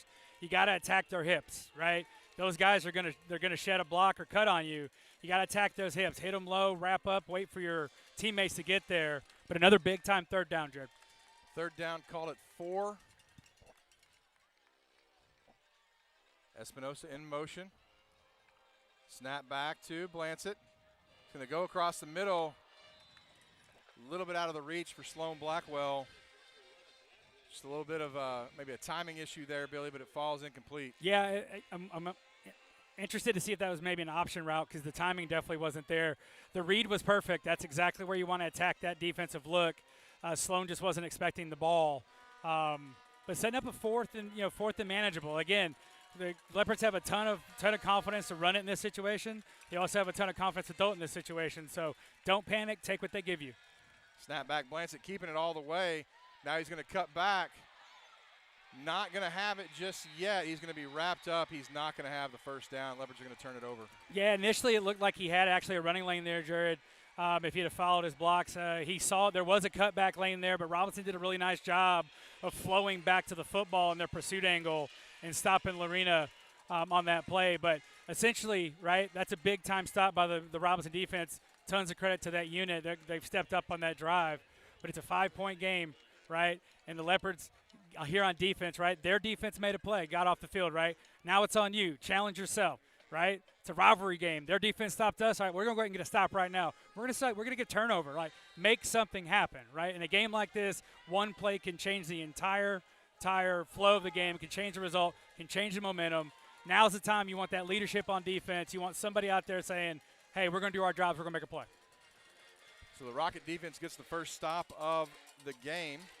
They'll take over at their own 39-yard line. Snap back, little trickeration, reverse to number 9. And there's going to be flag down.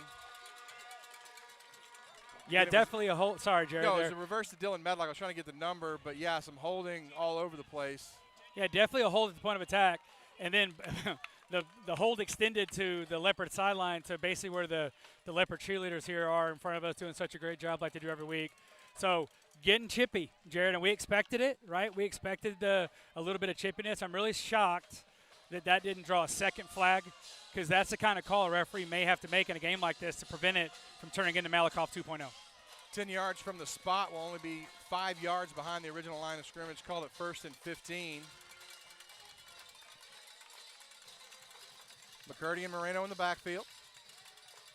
3 receivers to the right. Snap back. It's going to be an inside screen. That is Medlock again. Medina smells it out. He's going to stuff Dylan Medlock. It'll be a pickup of maybe a yard on first down. Yeah, I really like the play call from Robinson there. It was really kind of a wrinkle of what they've been showing. But, Jared, you see from Robinson here, great play by Medina diagnosing that. So did Connor Johnson. Connor Johnson was in his drop, and he read it like a book. But Robinson kind of going through the bag of tricks here in a game that they've had their way running the ball. It's a little surprising. So second down, call it 14.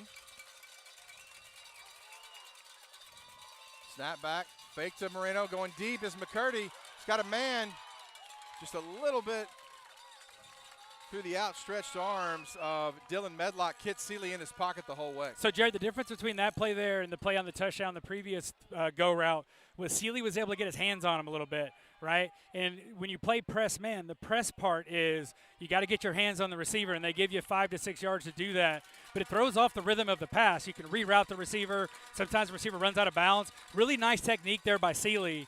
It looks like he was beat, but he disrupted that timing. So big third down for this Leopard defense. 3rd and 14, and there's going to be a flag on the far side. It looks like number 13, Jevin Munns, kind of flinched right at the line of scrimmage.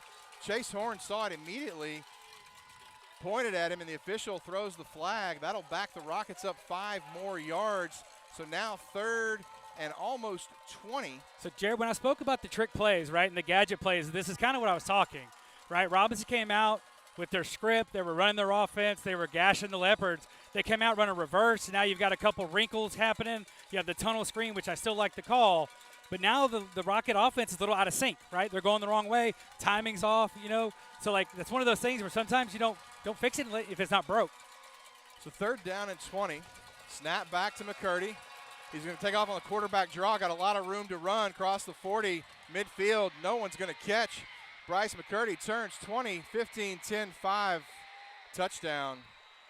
Leopards got caught in his own coverage, Billy, and McCurdy took it all the way. Well, I can tell you this, right?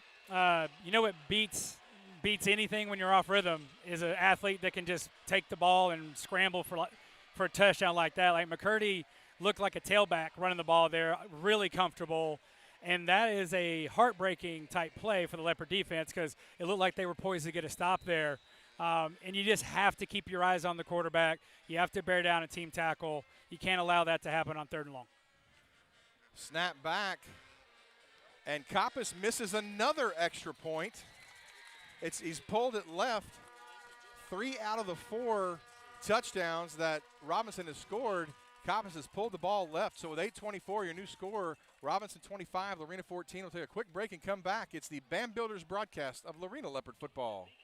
By BAM.com. BAM Builders, built with heart, built for you. Hey, Leopard fans, looking to build the home of your dreams? Look no further than BAM Builders, your trusted local custom home builder. From foundation to finish, BAM brings your vision to life with quality, craftsmanship, and a team that truly cares. It's time to build something amazing right here in Leopard Country.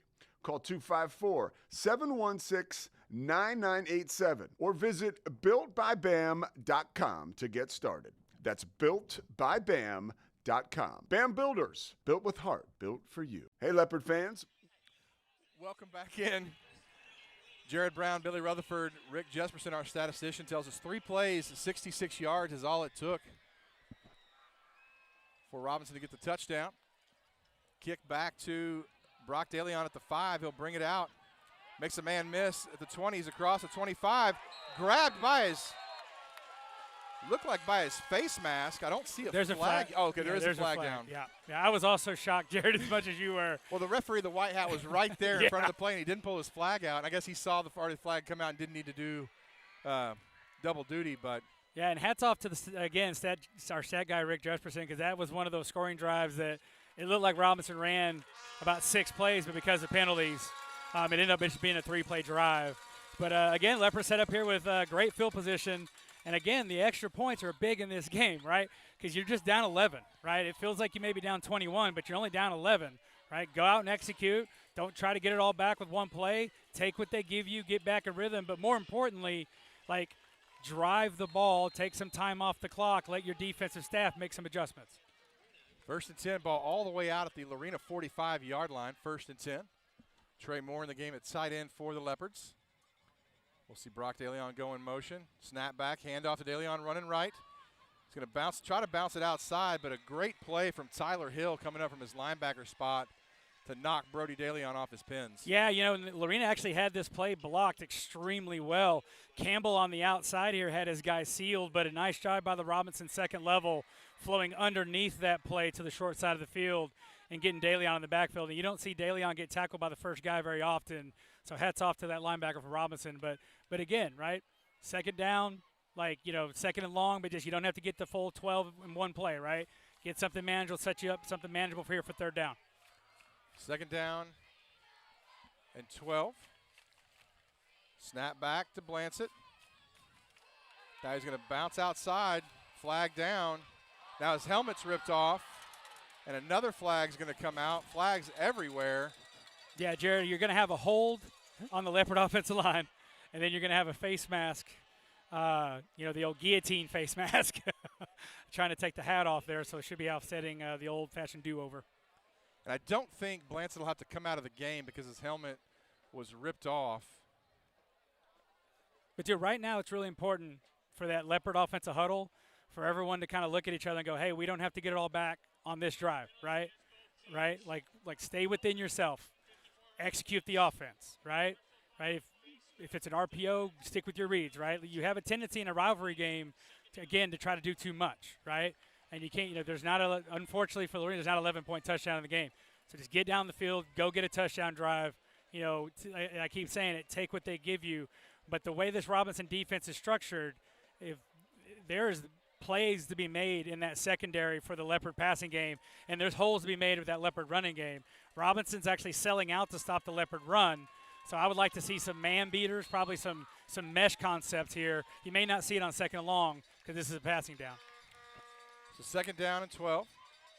Now Jackson going to take off, sidesteps the tackler. Now the turf monster gets him, and a late flag as Brandon Campbell had absolutely pancaked his man into the turf. And they're going to call holding against Campbell. Yeah, and that particular official is going to probably need to ice his elbow because he's been really active. But those are all valid calls like that. It was a great block at the point of attack, but he just held on just a little bit long. And sometimes with a pancake like that, it's tough, right? Because the guy's going down. It looks like to the umpire there that, you're taking him down. And in some of those situations, you do the old hands in the air. But nevertheless, second and University High School here, Jared. Yeah.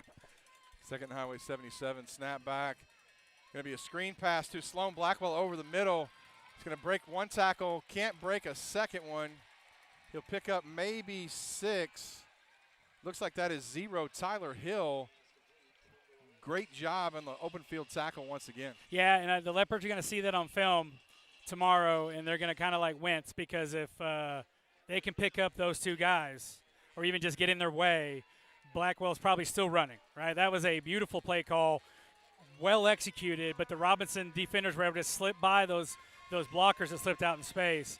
And sometimes football, is a game of inches, right? But there, that was like really those two guys. All you got to do is get in their way, and you probably score.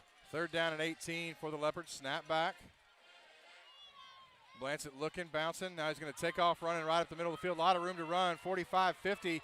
He hurdles a man. He's going to fall down right at the 45-yard line. He will have enough for the Epperson Tractor first down.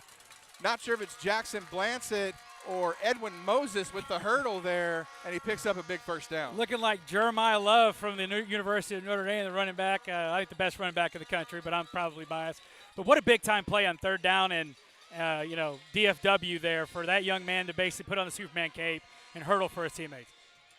Connor Johnson into the game at quarterback. He'll hand off to Brody DeLeon. Not sure if Blancett got hurt. I think he kind of took a little bit of a bump there.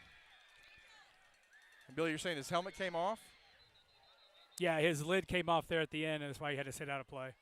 And now Brody DeLeon is down for the Leopards. Not what we want to see. Leopards head athletic trainer Isaac Diaz out to check on the bell cow of the Leopards. Again, Robinson leading 25-14. And that's not a good look with DeLeon face down on the turf. Yeah, you're using abundance of caution here. Isaac Diaz and Dr. Boone out there taking a look at Brody, but always kind of a scary scene when you see anyone lay down like that. We honestly hope the young man's okay. Pass along some other scores around the area. Crawford and Marlin tied at 7. McGregor leading Cameron 6-3. Franklin over Troy 12-7. In the district,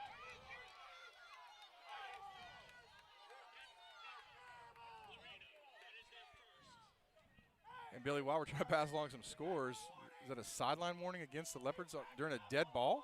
Yeah, during an injured player too, which I know there was some conversation from the Leopard coaching staff about some previous calls there, but I've never really seen that on a dead ball situation where everyone on the field is kind of concerned about the well-being of the player on the turf. Brody DeLeon's still down. He's up. I guess he's sitting, but his helmet's off.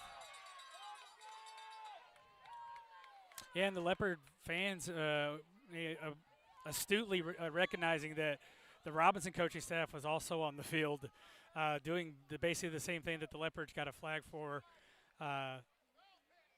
Referees took a notice of it. The flag stayed in the pocket. And more importantly, Brody DeLeon up on his feet, Jared. Yeah, and with Dr. Boone carrying his helmet, the body language of Brody DeLeon says this could be maybe we hope it's nothing to his head, but he'll have to come out for at least one play. So we'll see Hunter Black come in to the ball game for the Leopards. It'll be 2nd down and 8. 5:40 left to go here in the first half. Yeah, Jared, anytime the team doctor or trainer takes your hat, it generally means you're not coming back in the game, or at least you're going to be under observation at least till halftime. Snap back, Blancett escapes the rush, fires over the middle. It's going to fall short right in front of Brock DeLeon, and that's going to bring up 3rd down and 8. Yeah, and what you're looking for now, right? Brody's a leader on the team, right? You're looking for one of those other guys, right? You're looking for one of those other guys on that offense to like step up in his place, right? Be that vocal leader, but also lead by example. Next man in, right? That's a big loss for the Leopards. He's the heart and soul of the running game, but they've got depth, and we've seen them play a lot of guys back there, and I've got a ton of confidence in the young man they have in there right now. So just execute your offense. So 3rd down and 8. Ball at the 42-yard line of the Rockets. Snap back to Blancett. Pass out to Carson Miller on the right side. Makes a man miss. He'll be knocked out of bounds, but should have enough for the Epperson Tractor first down. The official's going to say, yes, he has it. They'll spot it at the 35. Yeah, and I'll say it, that's the extension of the running game, right? And good things happen when Carson Miller touches the football. I'll say it again. Good things happen when Carson Miller touches the football. And you saw it there. Makes the catch. Good, strong run. High football IQ. He knew where the chains were. He got exactly what he needed. Leopards in business. 1st and 10 at the Rocket 35. Snap back. Blancett looking. Now he'll roll out to his right. He's got a man wide open. That is Carson Miller with the catch. Beats his man. Touchdown, Lorena Leopards. A great throw from Jackson Blancett. You know, and Carson Miller doesn't get enough credit for the route running. And that time, that was just like a little go. But he gave him a little stagger at the beginning, almost like a little basketball move. Locked the hips up of the Robinson cornerback, and the ball was right on the money. And, again, good things happen when you throw it to Carson Miller. What a great response by the Leopard offense. Looks like there's a penalty. No, it looks like the Leopards are going to take a timeout. Yeah. Billy will keep it right here.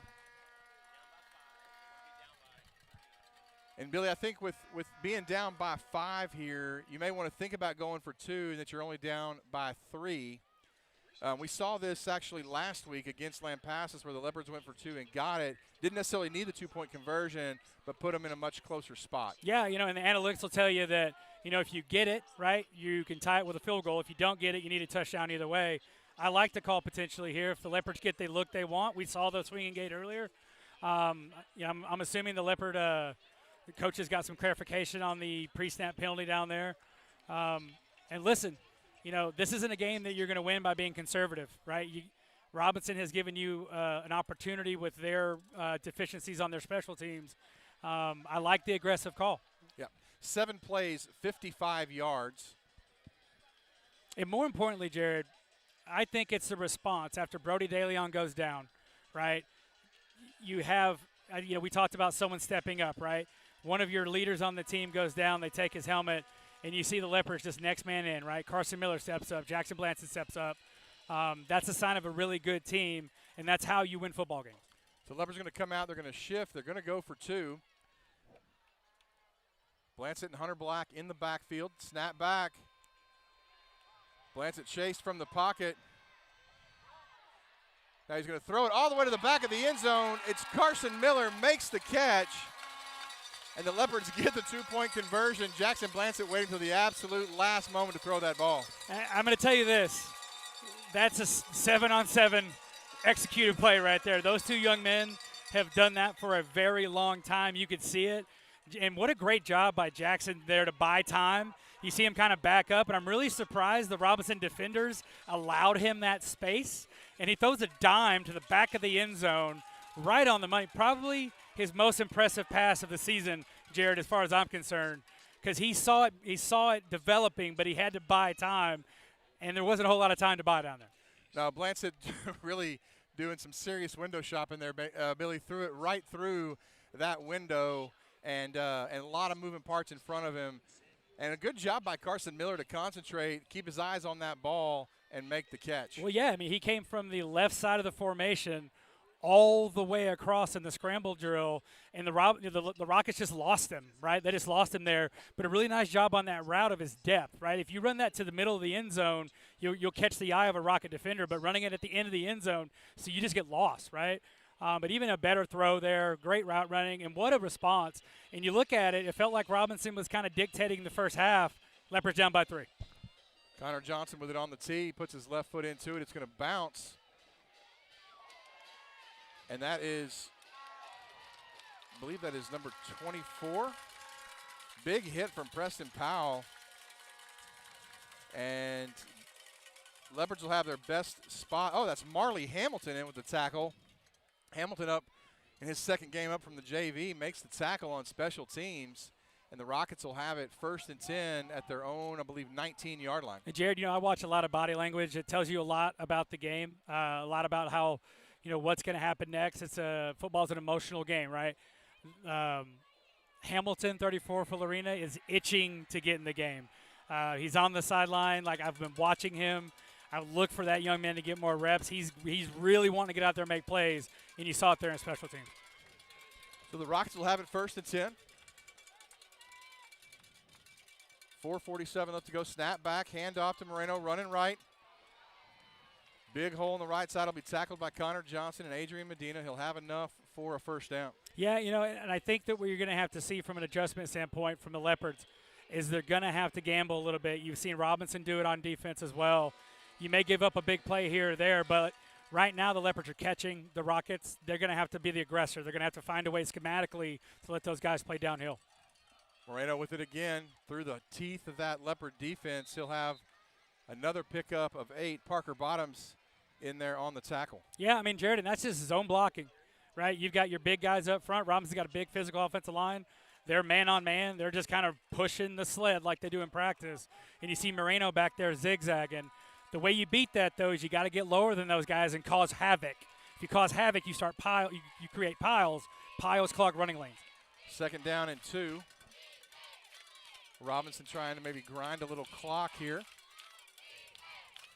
Snap back to McCurdy. Looking to pass. Is going to be flushed out of the pocket. Fires on the right side. Is caught. That is number 13, Jevin Munns with the catch. He'll have it into Leopard territory at the Lorena 48. Yeah, Jevin Munns there with a nice catch there, and what a throw by McCurdy. And I know Jevin's dad, Chris, will be very proud of that young man making that big catch there. But, again, you see the talent for McCurdy, too. Both of these quarterbacks are dealing right now. And the big thing for the Leopards is trust your eyes, do your job, because you don't want to get lulled to sleep with the running game. Because if you get lulled to sleep with the running game, both of these quarterbacks have shown they can make you pay. So it'll be 1st and 10 for the Rockets at the Lorena 48-yard line. 3:13 and counting. Robinson with all 3 timeouts. Snap back. Now McCurdy going to keep this one. This time he's going to be undercut by Parker Bottoms, and a good job by the Leopards senior linebacker. Also Trey Frosch kind of being disruptive, as you talked about, Billy, giving McCurdy nowhere to go. Yeah, anytime you hear me refer as havoc, basically what I mean is you're creating chaos, right? Everyone on offense has a job, and it's kind of like an orchestra of things that have to happen.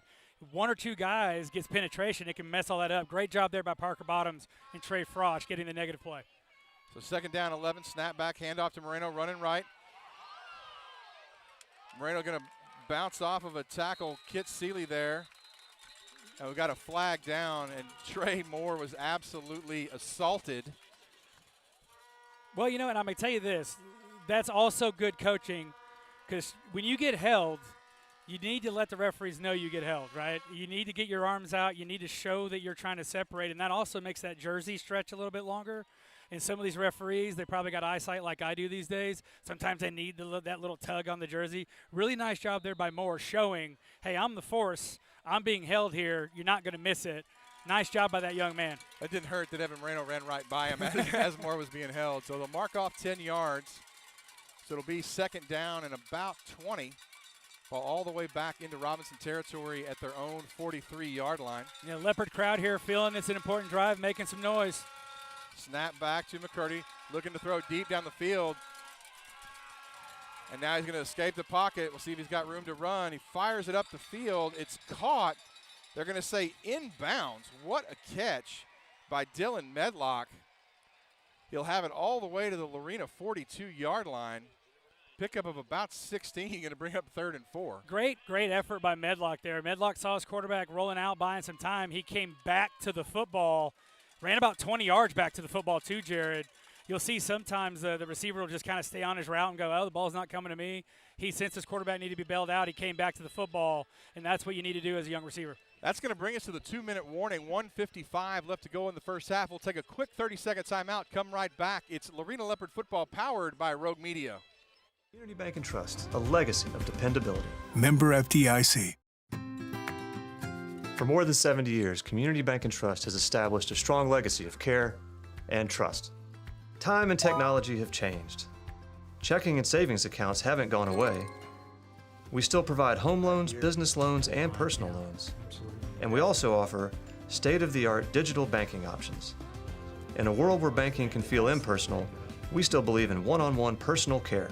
Community Bank and Trust, a legacy of dependability. Member FD. You give up a big play, you've got a minute, probably minute.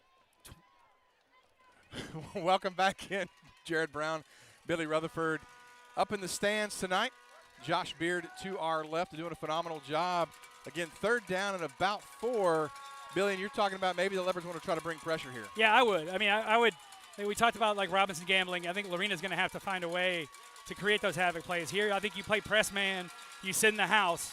If you give up a big play, you've got a minute 30 probably left to go down and score yourself. Snap back, handoff to Moreno, running right. He'll have the first down. He's across the 40, down at the 36-yard line. Yeah, I mean, that's just again, that is their base inside zone play. Now you will see they have wrinkles off of it. Sometimes the running back will hit it downhill. That time it was a little delayed, waiting for those zone blocks to materialize. And when they pull a guard, he'll run downhill. When they zone block, he'll kind of delay. I like the scheme there. It lets the running back pick the hole. So 1st and 10 for the Rockets. Snap back, handoff to Moreno. This time he's met right at the line of scrimmage. That is Mason Sears, number 50. The big play from the junior. Yeah, and a great call there by Coach DeLeon.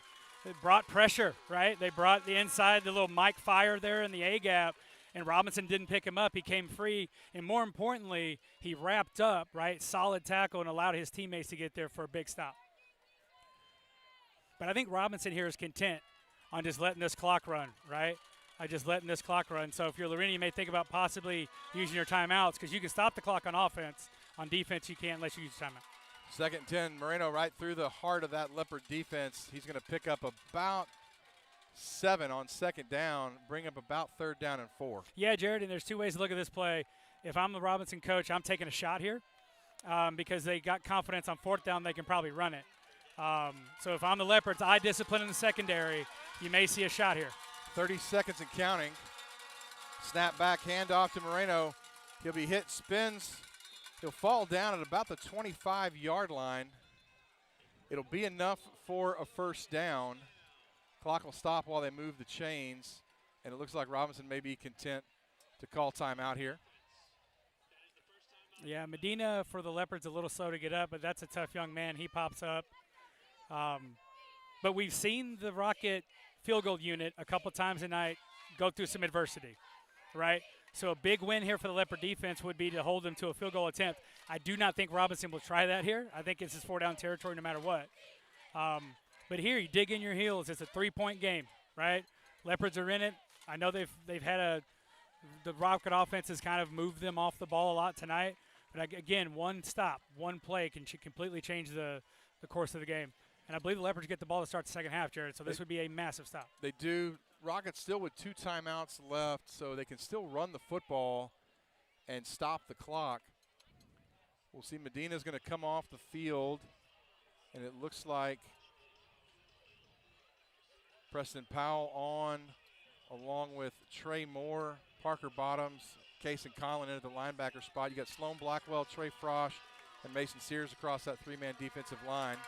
And you got to think Robinson's going to want to get McCurdy out on the perimeter in the passing game. So 1st and 10 from the Lorena 25-yard line. Snap back. McCurdy going to roll to right, going to look to throw back. Preston Powell giving him chase. McCurdy spins back. He's got a man on the right side.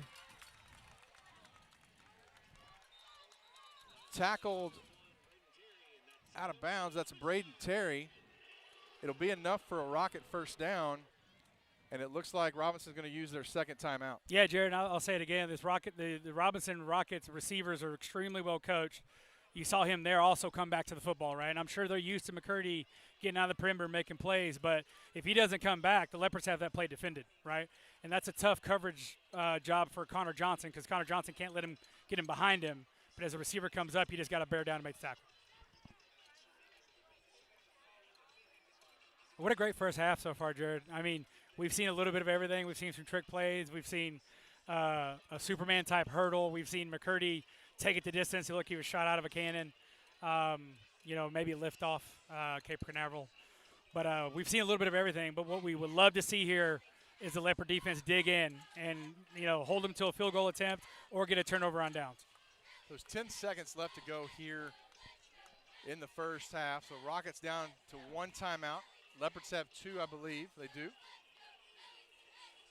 I want to remind everyone, stick around at halftime. We'll try to get a glimpse of the Legacy Dance Team and the award-winning Lorena High School Marching Band. But we'll also be joined by a very special guest at halftime. Going to sit down and talk to a young lady. You will not want to miss that. So 10 seconds left to go. Leopard fans rather shaking their cowbells, trying to make some noise. Snap back to McCurdy. Looking to pass. They're going to go into the corner. Kit Seeley and Dylan Medlock locked up. No flag. I think that ball was a little bit too far out of the end zone. Yeah, you had both players kind of pushing and tugging, but there's the benefit of getting your head turned around. Seeley was able to get his head turned around. It was a little late, but you're right, Jared. I think that ball sails out of the end zone harmlessly. much to the undoing of the Robinson band director over there, who thought it should have been a 15-yard penalty, but did not get the call. So now this time 6 seconds left to go, and it looks like Robinson is going to take their final timeout. We appreciate everyone staying in with us. Jared Brown, Billy Rutherford, Josh Beard, our producer, Zach Beard, our camera operator tonight, doing a phenomenal job. Justin Peebles, our engineer, and of course, Rick Jesperson, our statistician, bringing you the action. We know, Jared, we previously talked about the importance of the middle eight, right? Well, here we are, right? The last minute of the first 4 of that middle eight. And imagine how this half will end if the Leopards can get a stop. Coming off a touchdown drive, gave him some life. If you can hold Robinson here, even to just a field goal, but if you can keep him off the board completely, you get the ball to start the second half. You dominate that middle eight. This is a different ballgame. Well, and if there's anyone that'll have a defense ready for this, it's defensive coordinator Paul DeLeon, a massive studier of film. He will know the Robinson tendencies here and will try to have his defense in a place to be successful. And big thing here for Lorena is eye discipline. Don't let 3 get outside the pocket and hurt you with his legs, right? Keep him in the pocket. Keep your eyes. You know, you've got a short field, right? So, like, keep him in the pocket, but don't let him squirt through a B gap either, right? If he runs the ball, you have 10 guys converge, and all you got to do is make a tackle.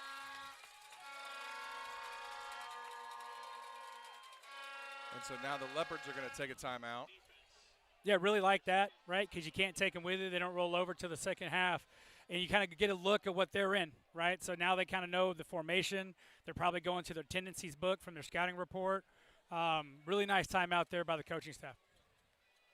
So kind of the old, like the basketball Yep. timeout situation where you watch what the offense is going to do and then take your timeout. So Leopards still with 1 timeout left to go. Sorry, Jerry. And if it does nothing else, if the Robinson coaching staff now says, you know what, since we showed them that, let's show them something else, they're not going with their first choice, right? So just strategically there, they're going to do something that they may not have as much confidence in, or they probably would have called it the first time.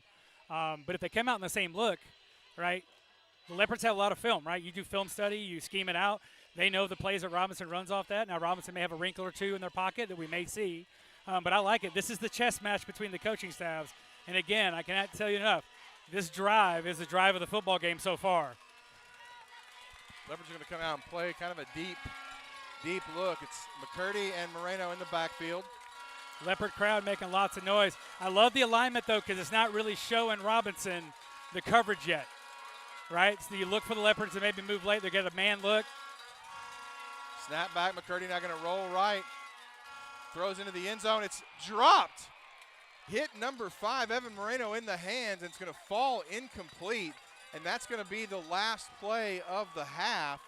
A big stop there for the Leopard defense there, Billy, because of the extra points that you talked about. They find themselves only down 3 as we go to halftime. Yeah, I mean, that's essentially a turnover, and the biggest one of the game, right? And what a great job by the Leopard defense, right? Facing adversity all night long, to dig your heels down here and get a stop like that going into halftime is massive heading in. And I look for that group to improve in the second half as well. Well, after an exciting first half, back and forth between both teams, Robinson leads Lorena 25-22. We'll step aside for a couple of commercial breaks. When we come back, we'll take a look at the Lorena Legacy Dance Team and also the award-winning Lorena High School Marching Band. This is the Syntex Pond broadcast of Lorena Leopard football. Syntex Pond, Waco, Hewitt, Temple, and Killeen. Here to help you with all your cash flow needs. Bring in all items of value for quick, hassle-free loans or sell them at a fair value and receive the best customer service in Central Texas. From Rolexes to firearms, our experienced staff is here to help when you need cash with compassion and understanding. Check out our Google reviews and come see for yourself. We are proud supporters of Lorena Leopard football. Syntex Pond. We are not in the loan or merchandise business. We are in the people business. Come check us out. Looking to build the home of your dreams? Look no further than BAM Builders, your trusted local custom home builder. From foundation to finish, BAM brings your vision to life with quality, craftsmanship, and a team that truly cares. It's time to build something amazing right here in Leopard Country. Call 254-716-9987 or visit builtbybam.com to get started. That's builtbybam.com. BAM Builders, built with heart, built for you.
break. When we come back, we'll be joined in our broadcast booth by a very special guest. It's halftime.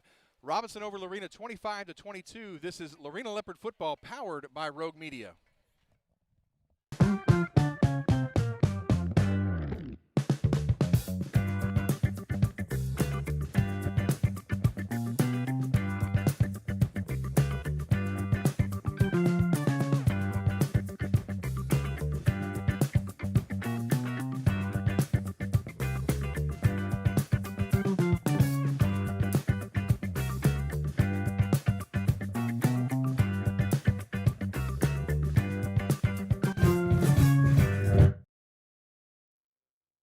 What do I love about Yellow Rose? What I love about Yellow Rose is the connections, is getting to meet people and bring joy into their life, take their most important asset and make it more beautiful. You'll find companies out there that are willing to sell you what you want to hear, but they won't stand behind what they sell you. And Yellow Rose Painting will stand behind that. Welcome back into halftime. Robinson leads Lorena 25-22. We told you during the pregame and also during the first half we had a very special guest. Billy, I don't know that we've ever done this before because we just haven't had the opportunity, but we are now joined in our broadcast booth by Lorena 2025 homecoming queen, Zoe Seal. Zoe, thank you so much for coming on and joining us today. Yeah, of course. Thank you for having me. All right. Hold on, we got to turn her mic up. Got to turn your mic There up. we go. Okay, there we go. Now that maybe that'll be a little bit better. So 2025 homecoming queen. Kind of take us through what that process is like from being nominated to the homecoming court activities leading up to the homecoming game.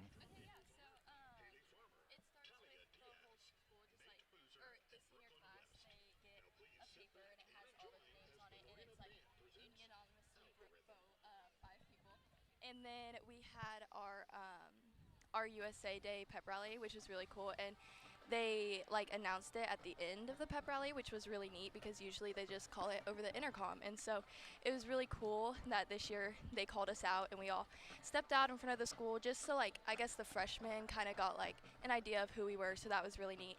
And then after that we took pictures for the program, so that was really nice. We got to dress up. And then next was the parade, and so we got to pick out a car, we got to pick out a dress, and then we rode through the town and we got announced, and it was really cool, and it was just really heartwarming seeing everybody in the community, especially all come together. So that was really neat, and it's different when you're in the parade versus when you're watching it, so I thought that was really cool. And then after the parade and the pep rally with the community, we then had the school pep rally, and so all the little kids came and we got escorted in front of them and we got to our handshake, and I picked my brother for an escort, so I thought that was really cool and a really family moment. So we did our handshake and then we walked and he gave me a rose, and I thought that was really sweet. And then did he do that because he wanted to or because mom and dad forced him to? No, he did that because I forced him Okay. to. Yeah, and I made him practice the handshake every day. I was like, we're going to get this perfect, and it was. He crushed it, yep. He did, yeah. And so then after that, we played games, which was really fun, and so, I don't know, the spirit and the community that we have, especially for pep rallies this year, it's really fun. So, homecoming was so fun. Everybody was so into it. We played games all day.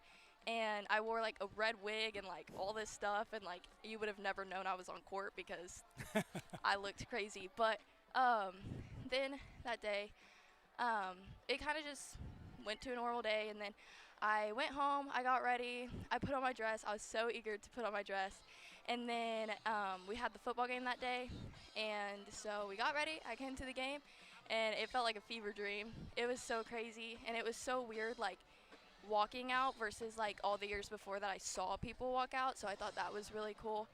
But yeah, it was a fever dream to say the least, and it was so cool experience. So well, you know, as a girl dad, I'm interested in the conversation between you and your dad when that moment happened.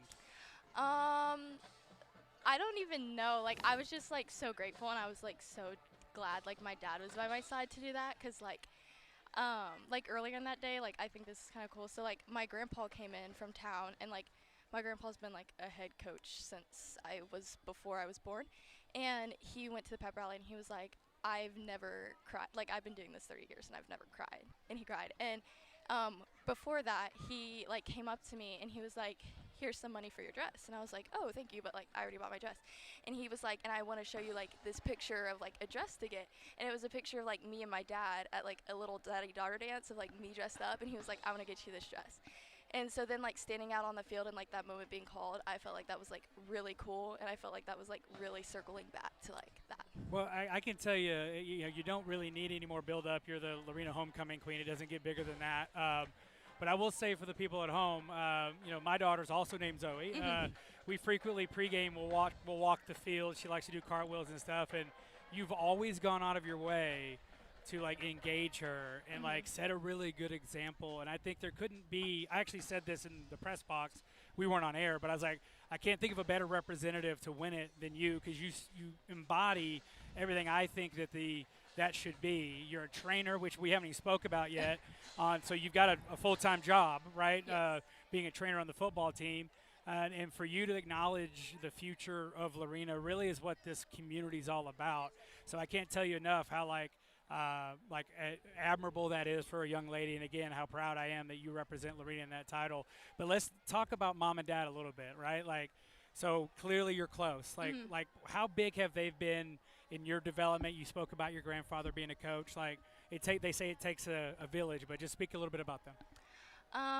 Yeah, they're really supportive. Like, anything I want to do, they're like, yeah, sure, like, you got it. And they, like, trust me 100%, so that helps even more. But, yeah, they're really loving. They're really supporting. And throughout it all, I think we've, like, worked together on a lot of things, and I think that really helps. Yeah. And how long did it take you to pick the dress? Okay, so actually, it took me 1 day. Wow. Yeah, I know. And I was actually really late to picking my dress, too. Like, this was, like, a week before homecoming, and I was like, oh, gosh, like, I got to get on that. And so I tried on all these dresses. I had an idea of what I wanted, and then I saw this one dress, like, hang up, and I was like, I'm not going to like that, and, like, I've already seen somebody wear it, like, I'm not going to try it on. Well, anyways, I tried it on, and I was like, I love this dress, and so I went home with it that day. So who was more stressed out during all this dress shopping, you or mom? Mom. So okay. Me and my, yeah. I could tell by the look she gave us. It was definitely mom. Okay. Yeah, no, me and my mom are complete opposites. So, like, that whole week, she was, like, freaking out, like, this has to be perfect, this has to be perfect. And I'm like, Mom, it's okay. Like, it's all going to work out, so. Well, some would say you complement each other perfectly. I would say so, yes. You have strengths and weaknesses that complement each other. So what's life like now at school and just out there after you've won it? Is it because it's got to change you a little bit, right? Like, it's such a cool moment. I mean, it's not really, like, different. I will say, like, that week, or, like, the week after, there were a lot of people, like, who would come up to me and be like, congrats. And I was like, oh, thank you so much. And a lot of people would bring it up. So, yeah, that was really cool. But I would say it changed my perspective because, like, I really like to meet new people, and I like to see, like, how many people I can talk to and impact and be friends with. And so, like, for a second there, like, at the beginning of my senior year, like, senioritis, like, you know. And so I was kind of feeling, like, down. Like, I feel like I'm not reaching as much people as my goal to reach. And so, like, just after that, like, realizing how many people, like, I've talked to and become friends with and, like, made feel comfortable, that was really cool after the fact. I love what you just said. Do you mind elaborating a little bit? Like, your goal is to reach as many people as possible. Can you elaborate on that? Okay, so every summer I set a goal for myself, and my goal this year was that I can bring, like, at least one person to Christ, or, like, I could bring out, like, if someone's in the dumps, like, I can bring them up. Like, that's my goal as a person, that, like, I can make someone feel better and make someone feel comfortable. And so, like, if I see someone sitting alone, like, I'll go sit with them because I'm like, I don't know what you're going through, but I want you to know, like, I'm a stranger, but, like, I want you to know you have me. So that's, yeah. That's it. Even more impressive. I got goosebumps because my question was going to be, so as the homecoming queen, are there responsibilities that you have? Are there appearances that you make either at the elementary school or the primary school, or kind of what now, as Billy alluded to, what comes along with being the homecoming queen? I think with being the homecoming queen, like, it definitely makes you, like, think about your choices, you know, and, like, it makes you want to, like, hold a higher standard. But yeah, it's really special. Like my little pal, he's a little boy and he's in 2nd grade, and like we started pal visits last week, and the first thing he said to me was congrats, and I was like, Oh, that's awesome. what do you mean? Like, because we were still in the middle of our game, I was like, I haven't won yet. Like, what do you mean? And he was like, congrats on homecoming queen. I was like, oh, like, thank you. Like, I didn't know you saw. So I think that's really cool.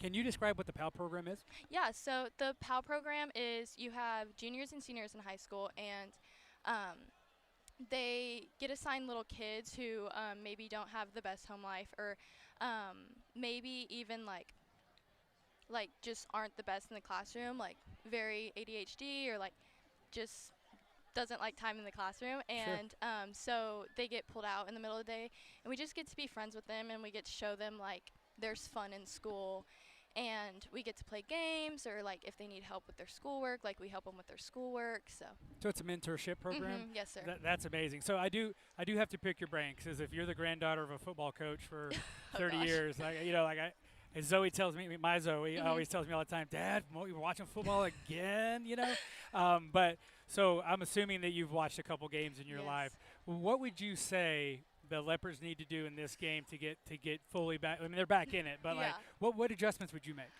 My adjustments would just be make a tackle.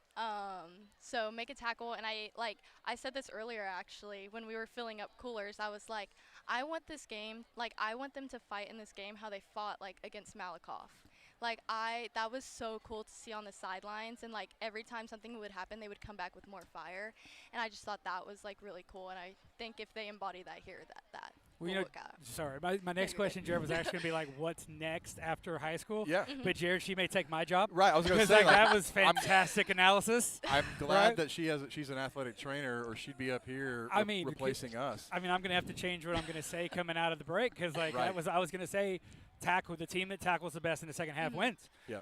So that's impressive. But okay, so now what's the plan after high school? So I'm not for sure on where I want to go to college. Okay. I'm in between like Tarleton, Sam Houston. So wherever that leads me, even if it's not that too, I'll be grateful. But I really want to study kinesiology, and I want to major in that. And then I want to minor in special education. Excellent. And I want to do occupational therapy for kids with special needs and disabilities. Wow. Yeah, and I saw Dad over there listening very closely on how far from home you were going to go. Well, my dad's a Tarleton grad, so I feel like he would enjoy He's a Texan. that. Got the legacy. So you mentioned wanting to study kinesiology, work in occupational therapy. I feel like athletic training is going to be a great gateway to that. You're actually the first, I think, trainer that we've ever had on the program, because you guys are so busy. It's hard to get you up here. So kind of take us through what the life of an athletic trainer is like on a game day. On a game day. Okay, so basically we get there, so like today we didn't have school, for instance. We got there at 3:30, and that was like, I swore that was before the coaches got there. Like I looked in the parking lot and I was like, where are their trucks? And so basically we are there before everybody else, and coolers ready, we fill them with ice, we load the trailer, we load the golf cart. And then we head to the game, and then right when we get here we have to unload everything. So like we unload the rhino, we unload the cows, everything, and then we also get the locker room set up like for taping.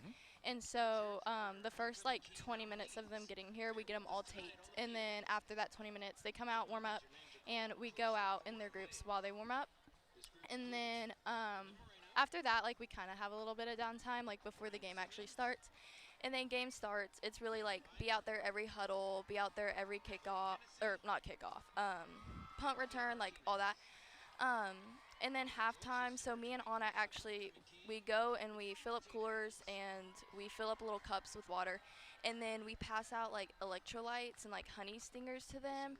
And then the second half of the game, it's really the same as the first. And then afterwards, we have to break everything down, put it in the trailer, and then go. Yeah, I mean, as someone who got the privilege to play this game for longer than I probably should have. Man, I cannot tell you how important you all are, right, to the whole operation. Just when you talked about tape, for those that aren't aware, taping is like, athletic tape. You tape ankles, elbows, knees, everything. Go through probably miles of it every Friday. But for these Leopard players that are out there playing, making plays, they don't do that without all the things you guys do, guys and girls do behind the scenes. Talk to me a little bit about your group, like how close you are, right? Because I noticed you guys, you got this vibe to you. Like, I don't know, it's very cool. You seem like a close group. Yeah, no, definitely. And I think we all, like if you don't work together for athletic training, like, you can't get things done and you can't get things done efficiently. So I think, like, you have to be on that same level. And then I think once you're on that level, then, like, everything else just clicks and it's so much easier to work together. Yeah, I mean, I kind of left speechless, Billy. Yeah, She well, answered I every think question I think could've my had. next question is, and I know the crowd's looking at us, but we're sitting here as Robinson goes through their homecoming court. So you can do a little play-by-play like Jared and I do. So when you were in this moment and you were being announced walking across the field, what was going through your mind? What was that moment like? Okay, so actually, we walked across the end zone to get to, like, the half field, and that whole time and that whole, like, 5 minutes before we went, I was like, I cannot fall. Like, I cannot fall in these heels right now, and I was freaking out because I wore a lot taller heels than I wanted to wear, and so I thought I was going to fall. And so I kept repeating that over and over, and then it was our turn to go, and then I was like, oh, we're walking too fast. And I was like, oh, wait, no, we're walking too slow. And as you talk about this, Zoe, I've got Zach, our cameraman, filming or showing the angle of the field. So keep talking about what these young ladies are going through. What you think is going through her mind? Through her mind, I think it's just like, I hope I go through the right spot. Because, like, I was like, oh, my gosh, we're not in the right spot. So I think that. And then also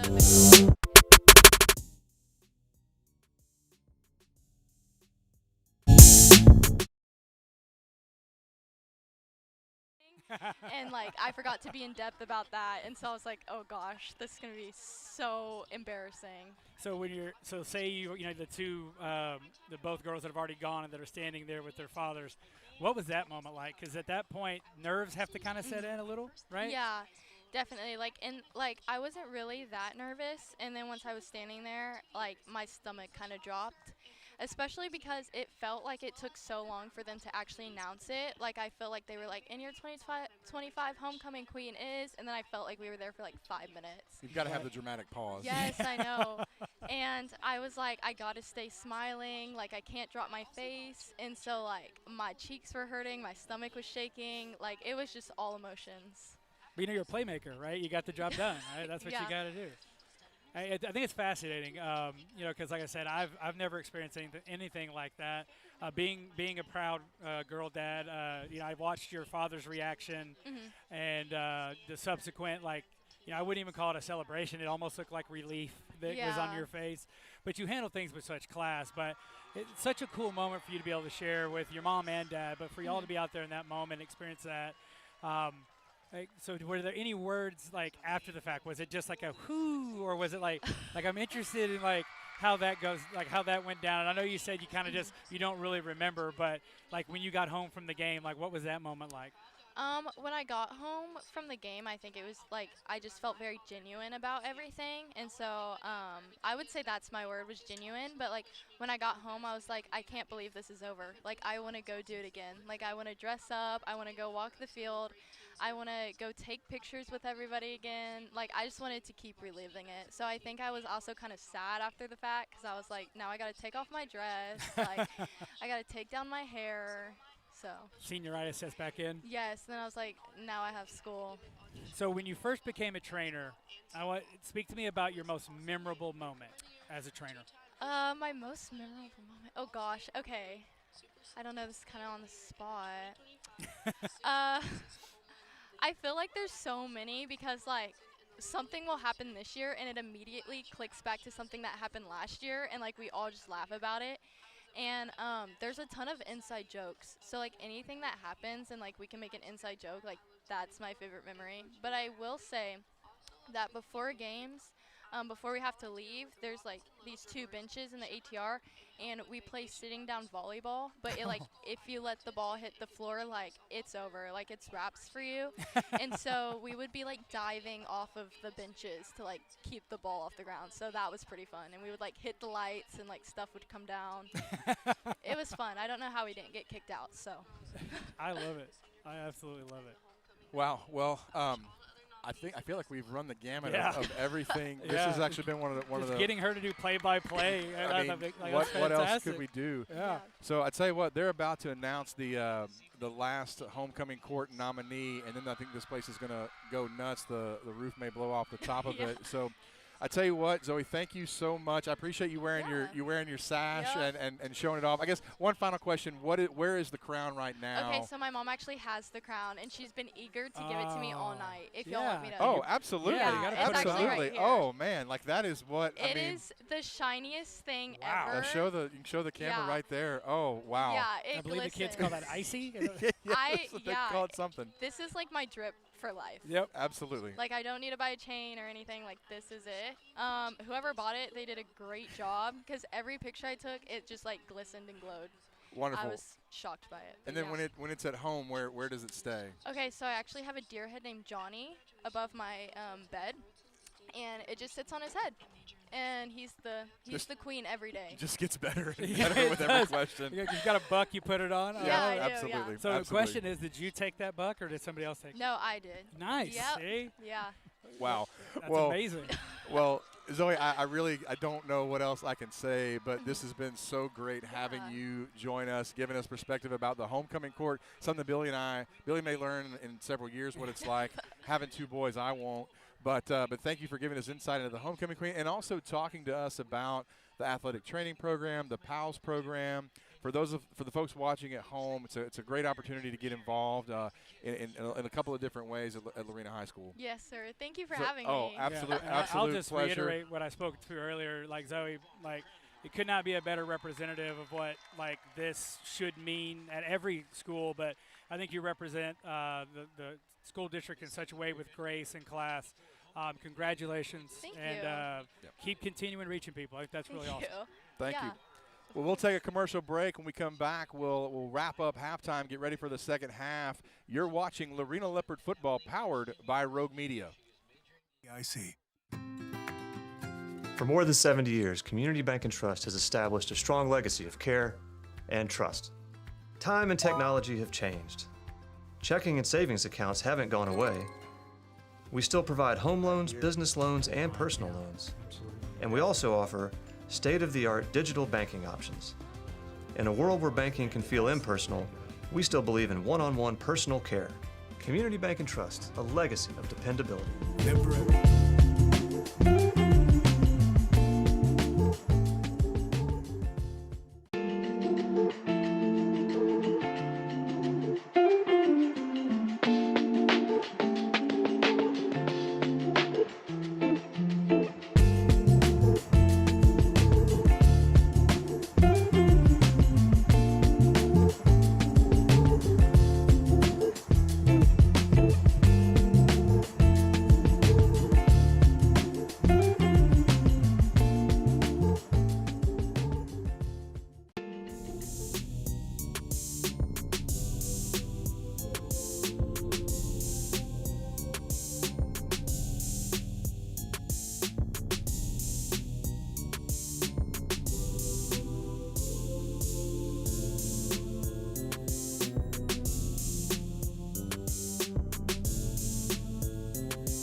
Rusty Robinson with Aquanauts Custom Pool and Spa, where quality and design makes the difference. We specialize in gunite pools, remodels, fiberglass pools. We've got all the selections here in the office between your tile, your coping, your veneer, top of the line equipment, concrete finishes, and anything else that you need. We've got glass tiles, pebble plaster, top of the line travertine coping, and 3cm, 5cm bullnose, anything that you could want on the pool. We're going to come out to the house, do a 3D design, get everything you need so that we can see your house, your pool, in your yard so that we can make any adjustments.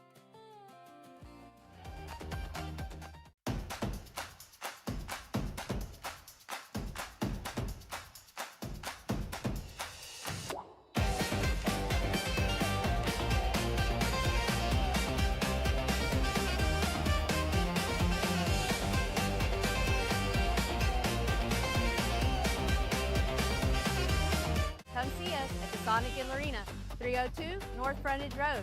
Rewards and half-price drinks on the app. Sign up today.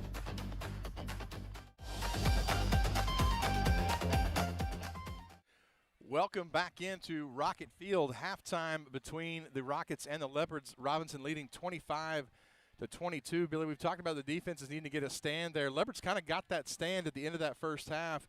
Evan Moreno dropping the pass in the end zone that would have extended the Rockets' lead, but Leopards find themselves down by 3. Yeah, I said it earlier before the break, before halftime, but, that's a turnover, right? Turnover on downs. But, to rehammer that middle 8, right? For the Leopards to get a stop there, they get the ball back to start the second half.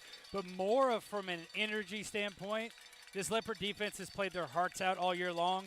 For them to get a big stop like that in a big game like this has got to go a long way to helping that unit have a little bit more energy and confidence. Jackson Blancett, 9 of 12 in the first half, 145 yards, 3 touchdowns, getting it done. Carson Miller, another Carson Miller night, 4 catches, 85 yards, 2 touchdowns. Brody DeLeon, the 1 catch, 41 yards. I did get word at halftime he will not return in the second half. So big blow there for the Leopards, but it'll be time for Hunter Black to step up and see what that young man can do. Brock DeLeon a couple of catches, Sloan Blackwell a catch as well.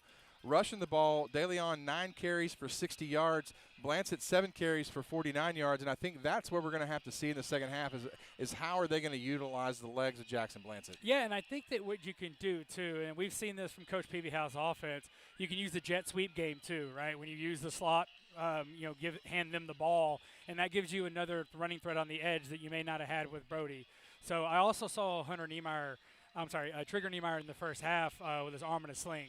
So that's something also to keep an eye on. He will not return as well. When we flip it over to the Robinson side of the ball, 261 yards rushing in the first half, 167 from Evan Moreno, 19 carries. You got to wonder, 19 carries in the first half, how much gas is he going to have in the tank in the second half? If this Leopard defense can continue to pound on him, he might actually slow down. McCurdy, 3 carries for 94 yards and a touchdown. Of course, he had the big long run on was that third down or fourth down, for the touchdown. So that's where the bulk of his yards came from. But I think the Leopards are going to have to try to find a way to make him stay in the pocket and throw the ball. Yeah, and we talked pregame, Jared, about if the game is tight, right, the Leopards are used to that kind of environment. Robinson hasn't played a ton of close games. They've been blowing people out. I feel like the drop in the end zone down here, that's a moment where it was a pressure catch, right? Probably a situation Robinson hasn't been in a ton this year. And I think we're seeing that pay dividends. I would look for Lorena to keep your foot on the gas on offense, but also, the big important thing here on your first drive is the flip field position at least, but don't go 3 and out. Establish the run. Show Robinson that you're still going to run the football. All right. Well, Leopards back out of their inflatable tunnel. Rockets have done the same. We are about to get ready to start the second half. Yeah, I think it's Leopards with a little juice. Robinson's still waiting to get out their kickoff team. Really interested to see, I say it every week, what adjustments both coaching staffs, because, at halftime, they get together and they kind of go over what happened and compare notes, and that's when the chess match really begins. I'm really interested to see what Robinson has as a counter to the Leopard offense, especially minus Brody DeLeon. And then when the Leopards, on defense, what Coach DeLeon wanted to do. And we know that Coach Peavy-Howe always has a trick up his sleeve or 2 or 4. So this game is going to be a big one in the X's and O's in the second half. Sergio Guerrero with the ball on the tee for the Rockets. He'll drive it down the middle of the field. Is going to be caught near the right sideline by Brock DeLeon. He'll go up that right side across the 25, out near the 30. He is taken down by Cash Clear, and the Leopards will have good field position, 1st and 10. I just love how Brock DeLeon runs the football, right? He's got great vision, right? He's hard to hit the way he runs, but I love how he puts his foot in the ground and gets north and south, right? You'll see kickoff returns, especially some of the slider ones, they dance a little bit. On kickoff, you're one cut. You got one cut and go. Really nice job by that young man. So Jackson Blancett out at quarterback for the Leopards. Hunter Black to his left. A couple of receivers to the left. Now Black will go in motion. Snap back to Blancett, looking to throw. He's got a man over the middle. That is Kyle Coates with the catch in traffic. He'll pick up about 6 on first down. Be 2nd down and 4. Yeah, and there was a little bit of contact before the ball got there. Great job by Coates of getting his arms out, catching the nose of the football, basically shielding the defender. That is a big-time catch. It's going to go in the books as a 6-yard grab, but that's a big-time catch for Kyle Coates. Going up there, and, Jackson Blanchett threw his four-seam fastball, so that ball was coming. Really nice effort there by Coates. So second down, call it 5. Snap back, Blanchett looking. He's got Zach Espinosa over the middle, makes a man miss. He'll cross the 45, dive forward just shy of midfield. It'll be an Epperson tractor first down for Zachary Espinosa. Jared, it all starts up front, and that Leopard offensive line has a nice pocket there for Jackson Blanchett. And I'm going to tell you, if Robinson's game plan is to sit back and drop 7 or 8 in a zone, this Leopard team's going to pick them apart. I think they've got to bring pressure. If they don't bring pressure, I think that they're in for a long night. So I would guess that we'll see probably some pressure here in the next couple downs. First and 10 at the 47, call it 48 of Lorena. Snap back. Fake to Black, pass out to the right side. Blanchett hit right as he throws it. He's a little slow to get up. But I think, and Billy, we didn't really talk about this much. I mean, I think they've got to try to get Hunter Black involved in the running game so that Robinson has to respect him as an offensive weapon. No, I totally agree. And that was a really nice defensive call there by Robinson, sending the corner from the wide side of the field, from the field side. What you'd like to see there is a side adjust by the receiver. Right, you replace the blitzer, but it was a really nicely timed blitz there by Robinson and by alignment. So it'll be second down and 10. But yeah, I agree completely, Jared. I think you got to get Black in the running game, show them that you can run the ball, and he's an effective runner when given the opportunities. So now we'll see Carson Miller go in motion. Snap back, Blanchett rolls to his right, looking. He's got a man deep down the sideline. 2 guys in the area.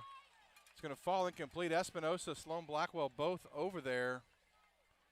Both open, but ball just a little bit too far out in front of both of them. Yeah, and that time Robinson ran basically a will backside blitz from the backside C-gap.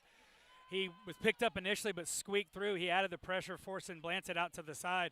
I would really like to see the Leopards continue to attack the middle of the field, though. I think that's where Robinson's defense is the most susceptible. I don't think they match up well against Lorena in the middle of the field. So third down and 10, ball at the 48. Snap back to Blanchett, looking. It's going to be pressured, going to escape the blitz. Now into the middle of the field, a lot of room, 40, 35, 30. Blanchett's going to put his head down, much to the chagrin of Billy, but he'll have an Epperson tractor first down, a gain of 22. Yeah, I apologize, Jared. Yeah, that's just just get down. I'm like slide, but what a treat and what a weapon it is to have when Robinson actually has the right coverage and picks up Lorena had a couple guys there, but what a weapon is it to have your quarterback that can just tuck it and pick up 11 yards. First and 10 at the 30-yard line of the Rockets. Snap back. Fake to Black, pass out to Brock DeLeon, makes a catch, goes up and gets it, and makes a man miss. He'll have a gain of 11. It'll be another Epperson tractor first down. And I can tell you this, Hunter Black right now doesn't have a carry here in the second half, but what a nice job there picking up the pressure, giving his quarterback that throwing lane. That's as important as any ball carry he'll have tonight. And you'll see the Leopards going with the quick game, with the passing game. But I'm telling you, is it Carson Miller time? We'll see here, Jared. Mitz Miller looking to do some damage inside the red zone. First and 10. Snap back. Quick pass out to, that is Miller. He'll make a spin move inside the 10-yard line. He'll go down, and we'll have to see where they spot it. It is going to be enough for another Epperson tractor first down. I mean, I think someone in his family, maybe mom, dad, or grandpa or somebody was a good dancer, because Carson Miller's got fantastic feet. You see him there almost tiptoe. He did it previously in the year on a touchdown catch too, but again, he's got such good body awareness and control. Really great feet, Jared, and that gave him the opportunity to gain 8+ yards. So first and goal for the Leopards inside the 10. Snap back. Hand off to Hunter Black, running right. Some tough running from Black. He'll be inside the 5, down at the 4-yard line. Yeah, really nice job at the point of attack by that Leopard offensive line. Hat on a hat, drive him off the ball. And I like Black's running style. He's low to the ground, low center of gravity. And you can see maybe the Robinson defenders are having the same issue the Lorena defenders had in the first half, kind of peeking over. And the moment you peek over, you give up your chest, you're beat, right? So this is a development here in the game. Little miscommunication. I think Blancett was a little quick with the snap, or not quick enough, rather. It'll be a false start against the Leopards. Yeah, and Robinson was clapping there. I heard it and saw it. The referees apparently, that's the definition of mimicking a snap count. So that's a call that the Robinson officials missed. Yeah, there was a conversation between the referee and the coaching staff here. I don't think we'll see that again. Snap back. Blancett throws it over the middle. It's going to be a diving catch into the end zone. It's Brock o'clock, Billy. Brock DeLeon into the end zone with the touchdown catch. Touchdown, Lorena Leopards. And it looks like both hands point to 7 on that one, Jared. And what a good job by Brock DeLeon. And for those that don't know, he's the younger brother of Brody DeLeon, who unfortunately was knocked out of the game. For him to come in and make a catch like that in a big moment, giving the Leopards a lead, I just love that from that young man. Connor Johnson on to attempt the extra point. It is up. I think it may have even hit off the upright and bounced in. Nonetheless, it's good. Leopards have the lead, 28-25, 8:07 left to go in the third quarter. We'll take a break, come right back. It's Lorena Leopard football powered by Rogue Media. Hey, Leopard fans, looking to build the home of your dreams? Look no further than BAM Builders, your trusted local custom home builder. From foundation to finish, BAM brings your vision to life with quality, craftsmanship, and a team that truly cares. It's time to build something amazing right here in Leopard Country. Call 254-716-9987 or visit builtbybam.com to get started. That's builtbybam.com. BAM Builders, built with 9 plays, 69 yards. The last coming by way of Jackson Blancett throwing a dart to Brock DeLeon. Leopards now up. Actually 29-25 because of the 2-point conversion in the second quarter, Billy. So my mistake. Leopards now up by 4. Yeah, the Leopards were basically able to score 14 unanswered at the end of the first half and start here in the second half. And it completely changed the game, right? I mean, the body language right now from the guys in blue right now, I mean, there's a lot of football left, but you can see there's a lot of momentum on this Leopard sideline. So it'll be Connor Johnson and Carson Miller both out in front of that ball, but it's been Johnson the whole time. He's going to put his left foot into this one. It's going to be returnable. That is number 9, Dylan Medlock, at about the 5-yard line on his horse. Breaks a tackle, but not through the second guy. That is Parker Bottoms and Preston Powell on the tackle. Rockets will have it first and 10 at their own 30. Yeah, I mean, I don't think many players are going to break a tackle from Powell or Bottoms. Those two young men are really, really becoming very sure tacklers, both super athletic. And here we go, right? The Leopard defense takes the field after getting a big stop at the end of the first half. They got to have some juice. Their offense just went down 9 plays, 69 yards. They find a way to get a stop here, hold serve, give their offense the ball back. You know, they can put 21 up, 21 unanswered, and they can really put a foot on the proverbial throats of the Rockets. So Bryce McCurdy out with Evan Moreno. A couple of receivers to the left. Now tight end comes in motion. Jackson Paris, snap back, hand off to Moreno, running right rather. He's going to be wrapped up by Chase Rohde. Good job by Rohde, hanging on and bringing him down. It's a pickup of 8, but a good job by the junior defensive end. Yeah, and it looks very simple, and it is schematically, but Robinson's got some big, strong offensive linemen, and then Moreno's just kind of getting behind them and just following their block. Those Leopards are going to have to play really, really low and play with leverage and be really active with their hands to defeat those. 2nd and 3, snap back to Moreno, running behind that offensive line. He'll have the first down across the 40. He's knocked out of bounds again. Rohde and Preston Powell in on the stop for the Leopards. Yeah, and it's a patient running game. You know, they're not in a ton of hurry. Again, it's a zone block. He's looking for a block, looking for a cutback lane. But the way you defeat that scheme is penetration, right? So these Leopard defenders are maybe a run stun or run fit. Get some guys in the block and wreak some havoc. 1st and 10. Snap back, handoff to Moreno once again. This time he's wrapped up. That is Trey Frosch right at the point of attack. And it looks like Moreno will lose half a yard. Yeah, and that time they actually tried to go up on the second level a little quick. Frosch defeated the blocks with his hands and made a big play there. And there's not a single offense that works if you don't block that guy. And if he continues to play the way he is, he's going to disrupt this Robinson offense. Also Ty Hatton in there at the defensive line. Chase Rohde, Trey Moore, the linebacker, Medina, Parker Bottoms, Case and Conlon. Snap back, McCurdy looking to throw. Nowhere to go. Now he's going to be flushed out of the pocket. He'll cut up. He's going to get by Parker Bottoms across the 50, inside the 40 where he's upended by Hudson Hill. But he'll have a first down for the Rockets. Yeah, really nice job by Connor Johnson and Kit Seeley here at the bottom of the field. He wanted this out route. Connor Johnson got underneath it, but the Leopards lost contained to the field side, and we've seen McCurdy, if you give him an inch, he can take 3 feet. The Leopards are going to, I wouldn't say spy him, but they're going to have to definitely keep someone backside because that's easy money for him. So 1st and 10 at the Lorena 39-yard line. Hand off to Moreno right up to the teeth of the defense. He's got all kinds of running room, 30, 25, 20, 15, 10, 5. No one's going to catch him. Moreno kind of looks back. A little bit of a taunt to the Leopard defenders. And he had some words with the student section here at Lorena too. So, you know, I give the Rockets a ton of credit. You know, they got stopped at the end of the first half. They were able to drive down the field and take the lead back. Jared, we got a ball game. So 31-29, your score, extra point pending. It is Cannon Coppice on to attempt the extra point. Snap is high, kick is up. This time it is good. And so the Rockets retake the lead by 3 now, 32-29. 6:03 left to go in the third quarter. We'll take a break, come right back. It's the Bam Builders broadcast of Lorena Leopard football. Epperson Tractors invites you to save big on their full lineup of new TYM tractors. Whether you're a weekend warrior or a full-time rancher, we offer tractors ranging from 25 to 75 horsepower. Why choose Epperson? They're proud to be the 2024 TYM Dealership of the Year. Come meet their expert team of tractor pros who can help you find the horsepower you need with a deal you'll love. Epperson Tractor Sales and Service, where service is in our name. Welcome back in.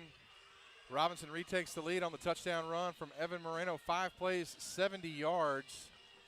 And most of it was done on the all of it was on the legs of McCurdy and Moreno. Yeah, I mean, anytime you have a athletic, you know, I don't even want to call them a dual threat because these are scrambles. It really puts a lot of stress on your defense. And hats off to the Rockets. I mean, that was a touchdown drive they absolutely had to have, and they cash in and were able to get it done. Sergio Guerrero with the ball on the tee for the Rockets. He'll kick it down the middle. It'll be Brock DeLeon from the 4. He'll bring it out across the right side. Now cut back. This time he'll be upended. He'll dive across the 20 to the 21. Gage McCabe on the right side absolutely mashing his defender, Ryan Yarrow. Yarrow came out on the short end of that one, going to limp off the field, but the Leopards will have it 1st and 10. Yeah, hopefully Yarrow's okay. Not only is he limping, but he hit the back of his head pretty hard on that Robinson turf. And I can tell you that's when generally a lot of your concussions happen as the back of your head hits. So we certainly hope that young man's okay. But here we go. Leopard offense takes the field. Again, you have to resist the temptation for the home run throw, right? Methodically go down the field, right? Like take what they give you.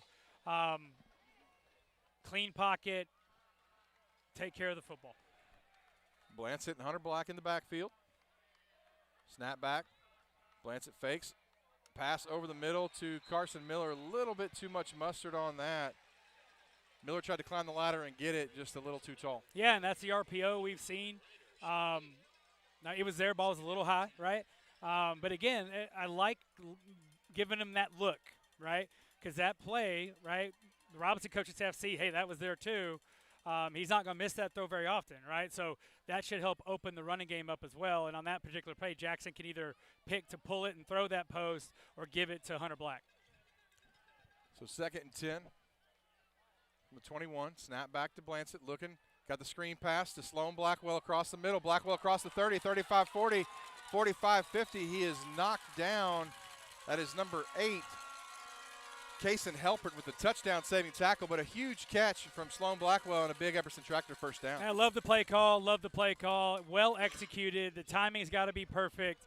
And, again, what that does to the Robinson defense is it slows them down just a little bit because now that screen game, right, they're not going to be as aggressive. They're a little slower to react. Snap back to Blancett. Going to be chased out of the pocket. This time he's going to be wrapped up, trying to get something back. He'll fight forward. It'll go down as a sack. He'll lose a few yards. We'll see where they spot it. But, again, Robinson changing it up by coming on a blitz. Yeah, I mean, they had a guy come free, but that should have been a 5 or 6 yard loss. Just grit and determination, cut it to a 3 yard loss. But, man, there's not many quarterbacks you see that are dead in the rights on a sack, lower their shoulder and get some of those yards back. But here's the deal. Don't lose your composure. Stick with your running game. Attack the middle of the field. It's there. So second down, call it 13. Snap back to Blancett, rolling right, looking. Now he's going to fire it down the middle of the field. It's going to be intercepted. That is number 7 coming back up the field, Ryder Chambly. And again, Blancett kind of an ill-advised throw there off of his back foot. Easy pickings for Chambly playing center field. Yeah, I mean, that's a big one. The one thing we spoke about, like, take care of the football, right? And basically what that does is that negates the Leopards stop at the end of the first half. So we're back to a 3-point game. But what it does, Robinson has great field position. But here, Lorena on defense just has to play downhill. They got to attack. We saw Trey Frosch earlier. We saw Parker Bottoms. We've seen these guys when they play aggressive and they shoot gaps.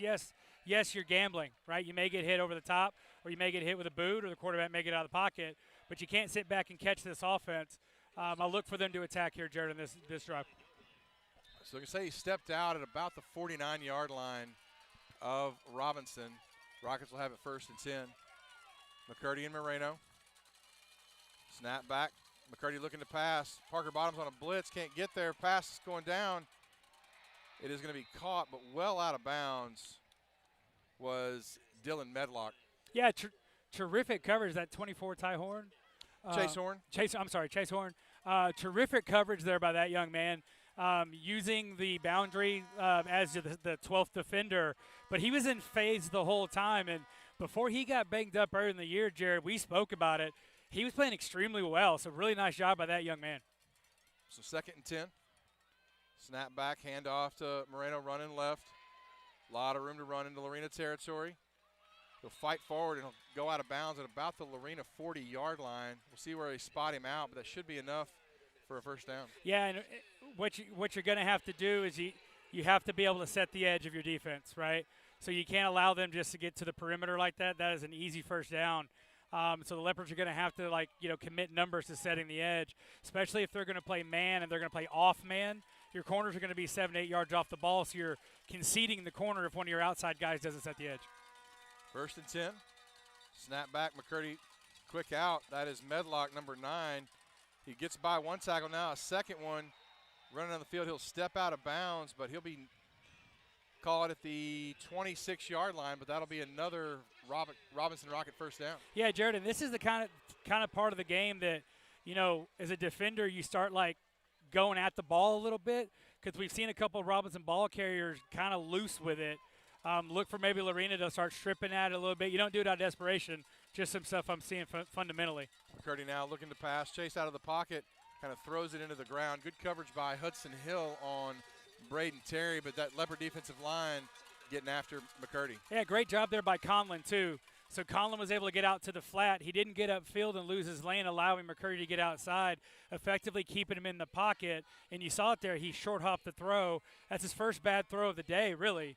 So you see if you can keep him in there, you don't necessarily have to get people in his face, but, make it muddy for him and make him operate from inside. 2nd down and 10. Ball at the 26-yard line. Hand off to Moreno right through the teeth of that Leopard defense. He's hit hard, Preston Powell, and it looks like Parker Bottoms coming up to make the stop as well. Pickup of about 7. Yeah, Jared, and that is a really nice play call because it's like a jab in boxing, right? That's an inside little trap look, and you get your eyes up just a little bit, chasing McCurdy. They get inside and they pick up an easy 8 yards. So 3rd down and 2. Leopards going to try to get a stop here. McCurdy going to keep it. Throws it out into the flat. He's got it. It's Braden Terry. He'll be dragged out of bounds inside the 5. It'll be 1st and goal. Yeah, the flag on the play, Jared. I think we got a little bit of the face mask. But, yeah, really nice rollout throw there. Again, extremely well coached on offense, this Rocket team. We had zero doubts coming in. But their play calling has been excellent tonight as well. So it is the face mask. If you're going to commit a 15-yard penalty, might as well do it inside the 5. You're only going to give up a couple of yards of field position. Yeah, 100%. 100%. Silver linings, Billy, silver linings. But the Rockets will have it first and goal inside the 2. 3:23 left to go here in the third quarter. Yeah, the Leopard student section down there trying to make a little noise. Snap back to McCurdy. He'll hand off to Moreno, who'll walk in the end zone.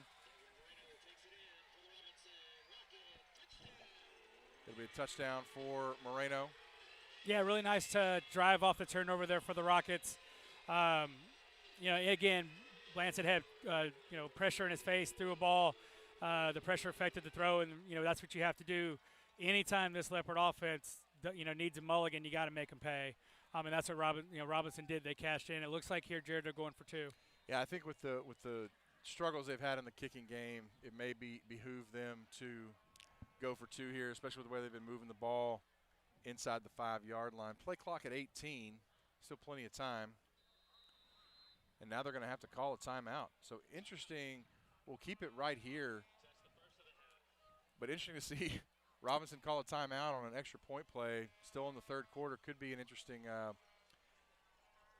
tidbit later on in this ballgame. Yeah, Jared, I mean, it's we always think of extra points as just automatic, but it shows you that how important those can be when that operation isn't there. For Robinson to waste a timeout here in a game that's been back and forth, one that they'll probably desperately want later in the game, shows you how big this Robinson coaching staff knows that this is going to come down to, a one-possession game. So strategic risk there by the Robinson staff. But what a football game, Jerry. I mean, both of these offenses are just humming. Defense is throwing a lot at each team, both quarterbacks executing, both running backs having their way. I mean, Hunter Black had some runs on the previous possession as well. Did you think we would see 67 points? Not even through the third quarter yet? To be honest with you, I had a conversation with a friend of mine that is a Robinson alumni, and I basically told him, I was like, man, I think we're going to see a lot of points tonight, not because of either defense being bad. It's just these offenses execute at a level, and they're coached so well, Jared. And the way the high school game is these days with the spread, it's really hard to play defense for 4 quarters and not, all the rules favor the offense. So I was expecting a shootout. So Cannon Coppins is going to come on and attempt the extra point now for the Rockets. Snap back. Kick is up and good. So with 3:17 left to go, the Rockets increase their lead to 10, 39-29. We'll take a break, come back. It's the Bam Builders broadcast of Lorena Leopard football. What do I love about Yellow Rose? What I love about Yellow Rose is the connections, is getting to meet people and bring joy into their life, take their most important asset and make it more beautiful. You'll find companies out there that are willing to sell you what you want to hear, but they won't stand behind what they sell you. And Yellow Rose Painting will stand behind that. Welcome back in. Rockets now lead 39-29, 3:17 left to go in the third quarter. They went 7 plays, 49 yards after the interception. So it'll be up to the Leopards now to try to get the ball back and do something with it. Yeah, I mean, there's 3:17 here to go in the third quarter. Robinson has reclaimed the momentum that, which is what really good teams do, right? It's absolutely, important here for the Leopards to go down and get points on this drive. I think whoever has the ball last is probably going to win the game. Sergio Guerrero with it on the tee. It'll be Brock DeLeon from the 5. He'll go up that right side again. He's across the 25-yard line, stays on his feet. He'll just clip the 30-yard line. Leopards will have good field position, 1st and 10. Yeah, I mean, we have been abundant in praise for Brock DeLeon tonight, and duly, rightfully so. He's just an impressive young man, and he's got a little bit of extra energy in him. Probably playing for 2 out there right now, knowing how big a game this was for his brother as well. So Leopards will have it 1st and 10. Blancett back out of quarterback. Hunter Black with him. Sloan Blackwell the tight end. Carson Miller, Zachary Espinosa, and Kyle Coates, your receivers. Yeah, Coates has got a big-time mismatch down here against the corner. Snap back to Blancett. He'll hand it to Black this time, who's across the 30, 35, 40. Big hit. That is number 8, Kason Helpert, but not before Hunter Black has a big Everson Tractor first down. Yeah, I love it. Offensive line, let those guys eat. Robinson's offensive line's been leaning on Lorena. Let Lorena lean on Robinson a little bit, but Kyle Coates has single coverage here at the bottom of the field with no help, and he's got a height advantage. Robinson shows blitz, snap back. Fake to Black. Zachary Espinosa has it over the middle. He's into Rocket territory. A touchdown saving tackle from Bryce Vasquez, but again, another Everson Tractor first down. Love the RPO look there. That's the skinny post on the other side. Espinosa's been a playmaker in the middle of the field all year long, but Robinson is really, really selling out to stop the inside run. There are plays to be made on the outside, and I think Blancett's seeing that as the game progresses. Just to go through his progression, there's plays to be made. Carson Miller going to come in motion for the Leopards. Snap back to Blancett, looking left. Fires it over the middle. He's got Brock DeLeon in the middle of the field. He'll dive forward across the 40 down to about the 36-yard line, 37 call it. It'll be 2nd and 3. Yeah, and accuracy, right? We don't talk about Jackson's accuracy as much as he probably deserves because he throws the ball such a pretty deep ball and he's so athletic and he throws the ball with so much velocity. But those throws have to be on time and they got to be right where they need to be, and he's putting it right on the money. 2nd and 3. Snap back. Fakes to Hunter Black. That Blancett looking to throw. Going to dance outside. Finds Kyle Coates on the right side. Coates will be out of bounds at about the 30. Should be enough for an Epperson Tractor first down. Yeah, really nice job there, first of all, by Jackson Blancett. He's got a guy comes free. He makes him miss. He's got another guy comes up. He somehow makes him miss. And what a job by Kyle Coates here of helping his quarterback out. But more importantly, Jared, high pointing the ball with his hands, right? Kyle's attacking the football with his hands, and you're uncoverable if you do that. 1st and 10 at the Rocket 29-yard line. Snap back, give to Hunter Black. He's going to cut back into the middle. Solid job by Black. He'll pick up about 4 yards on first down. Yeah, I just love the running style from Hunter Black, and really if you talk about, the baseball playoffs are in full swing, he would be your 12-6 curveball from the four-seam fastball that Brody DeLeon is. He's shifty. He's laterally quick, very strong, gives Robinson a different look. And similar to baseball, defensively, if you've been used to kind of chasing a certain body type, suddenly they put him in. He's got more lateral quickness. It throws you off. 2 tight ends in the game for the Leopards now. Trey Moore, Sloan Blackwell. Now Brock DeLeon in motion. Snap back. Hand off to Black, running right. He's going to drop the ball. We'll see if he's able to get it back. I don't think he is. They're going to say Robinson football. It is 0, Tyler Hill. I don't know that he ever fully had it in his possession. It kind of fell out, and his momentum took him away from the ball, and Hill fell on it. Yeah, and that's one of the things, the risk of playing, the backup running back, right, is he just doesn't get the reps in practice that Brody DeLeon has. And ball security is one of those things that you kind of worry about, right? It's one of those things that will happen from time to time, and he'll clean that up on film. But that was a really big turnover in this game. Not to undersell that at all. But here's the deal, right? The Leopard defense stepped up early or late in the first half, but early in the game. Another opportunity here to get the ball back, get some momentum back for your offense. McCurdy back out with it. Ball at the 30-yard line for the Rockets. Snap back, hand off to Moreno right through the middle. Out to the right side across the 40, 45 across midfield. Chase Rohde chases him down. He'll throw him down, but not before a big run by Evan Moreno. Yeah, and that's, quick change, right? Quick change defense after a turnover is tough, right? Because you're a little deflated. But this is when really leadership shows through. You need one of those guys. It doesn't have to be an upperclassman either. You just need one of those guys to bust through, get a negative play, create havoc, step up and just slow down this Robinson rushing attack. Because right now they're having their way on the ground with the Leopards. Moreno well over 200 yards now. Try to get an update on him the next break.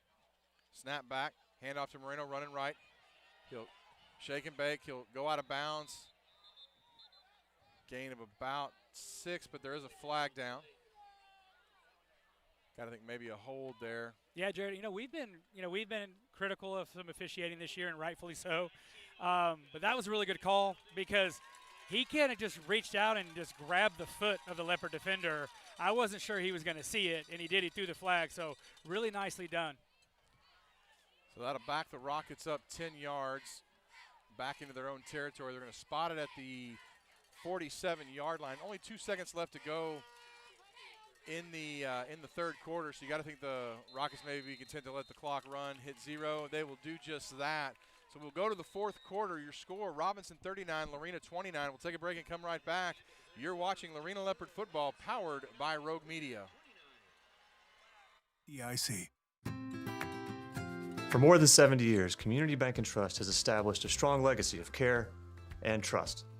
Time and technology have changed. Checking and savings accounts haven't gone away. We still provide home loans, business loans, and personal loans. And we also offer state-of-the-art digital banking options. In a world where banking can feel impersonal, we still believe in one-on-one personal care. Community Bank and Trust, a legacy of dependability. Member FDIC. Welcome back in. Jared Brown, Billy Rutherford. We go to the fourth quarter. Evan Moreno, 27 carries, 266 yards, 4 touchdowns. McCurdy, 4 carries, 111 yards. Of course, had the big run to account for most of those yards. But Evan Moreno averaging almost 10 yards a carry. It's going to be hard to stop. Yeah, I mean, and if you really look at, he's not making a ton of cuts in the backfield, right? Like, he's getting 3 or 4 yards before he has to make a man miss. For the Leopards, Jackson Blancett, 9 carries, 68 yards. Hunter Black, 4 carries, 19 yards. We did have the costly fumble on that last drive. Blancett, 18 to 25 through the air, 248 yards, 4 touchdowns. Does have the one pick that he'd like to have back. But again, 1, 2, 3, 4, 5, 6, 7 receivers again tonight for Blancett. Yeah, and what we've seen too, we've seen Lorena be able to spread the ball out through multiple weapons on offense. And like I said, regardless of result, right, of the drive of the fumble, that's a really bright side. I mean, this offense continues to get better. So it'll be 1st and 20 for the Rockets. Hand off to Moreno right through the middle. He'll pick up about 8 yards. Correction, call it about maybe 6 before first contact. Yeah, and if it's not broke, don't fix it, right? That's the old saying. Just, zone blocking there, letting Moreno kind of duck under, follow that big physical offensive line downfield, and, pick up a sizable gain there on first down. So 2nd down, call it 14. Ball in Leopard territory at the 46. Snap back, hand off to Moreno. This time he's going to stiff arm Adrian Medina, get around the left side, cuts back in before he's brought down.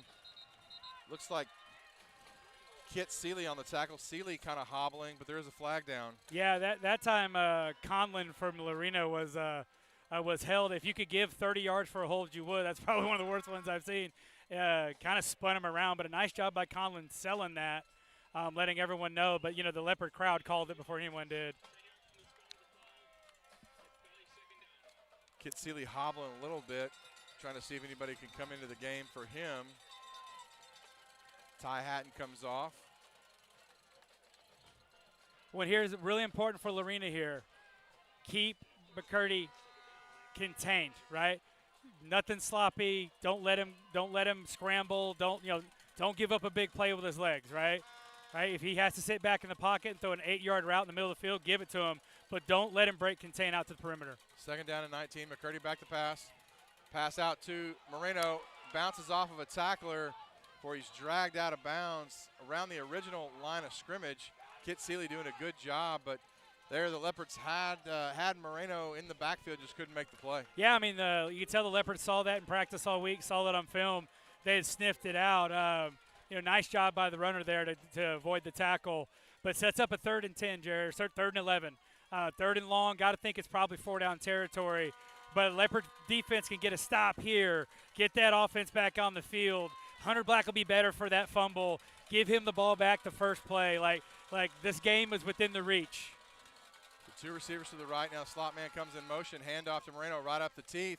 Good job. That is Preston Powell hanging on. Good job by Powell to see Moreno coming through. He's going to pick him up. It's only about a gain of 5. It's going to bring up 4th down and 7. Yeah, they run a jet sweep look, and they test the eyes of the Leopard second level. They try to get your eyes going horizontally, and they bust it inside like the old dive play. Really nice job there by the front of Lorena, sticking to their gaps, and the Leopard crowd here making some noise, supporting their defense. 4th down and 7. Ball at the Lorena 40-yard line. Two receivers to the right, one to the left. Fourth down. McCurdy fakes, throws it over the middle. He's got a man wide open in Braden Terry. And then a late flag comes out way back at the line of scrimmage. So we're going to have to wait and see what happens. But it looked like the Leopard safety's kind of sold out for the run there.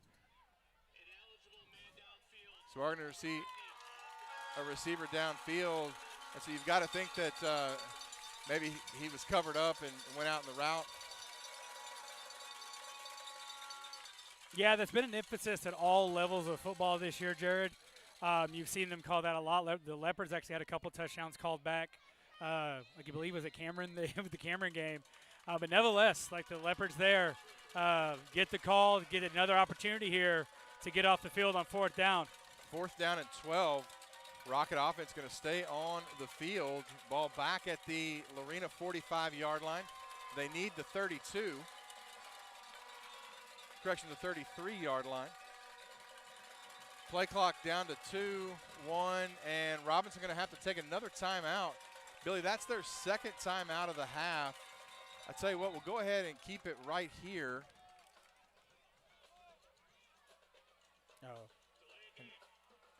Correction, they're not going to call the timeout. They're going to take the delay of game. Interesting.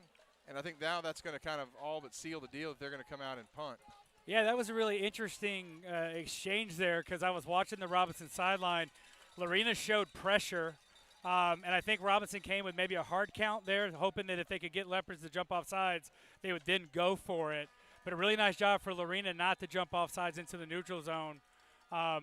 Great discipline there and getting the ball back here down by 10. Now this is the area of the field where you can see a fake, Jared, so I would say punt safe here from the Leopards all the way. Brock DeLeon in punt formation. It's kind of a wobbly kick from Coppice. Leopards are going to let it roll dead. It's going to go out of bounds at about the 24-yard line. Kind of an interesting formation there. You saw Coppice take the snap and kind of reverse out, almost like he was going to fake and then do the rugby-style kick. Yeah, that was a little razzle-dazzle on the punt. But what can you say about the Leopard defense, right? What a huge stop by this unit to get out there to bail out their young running back, right? Get a stop, down 2 possessions here, but it's only 10 points to give the ball back to that offense. Really nice job by that unit.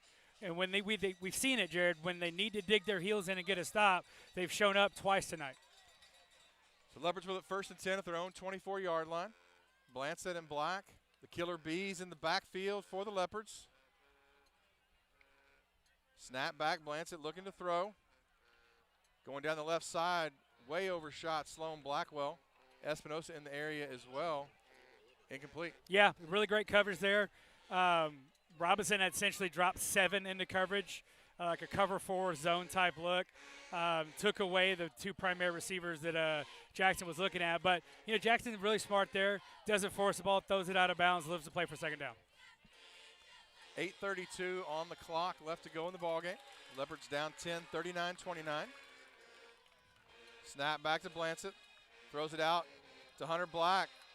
Too high for Black, kind of over his outside shoulder. He tries to make the catch. It falls incomplete. More importantly, he avoids the big hit on that far side. Yeah, I mean, fundamentally you want to see Jackson Blancett plant his foot and throw. But he's got such great arm talent. He's probably thrown that 100 times. But, yes, you'd like to see that ball on the front shoulder, get it to him quick. That way he can get upfield and avoid the big hit, as you alluded to, because it was coming downhill. So third down and 10. See if the Leopards can dial up here. Snap back. Going to be the little frog draw to Hunter Black across the right side. Flag down. Couple of flags down. Black didn't pick up much.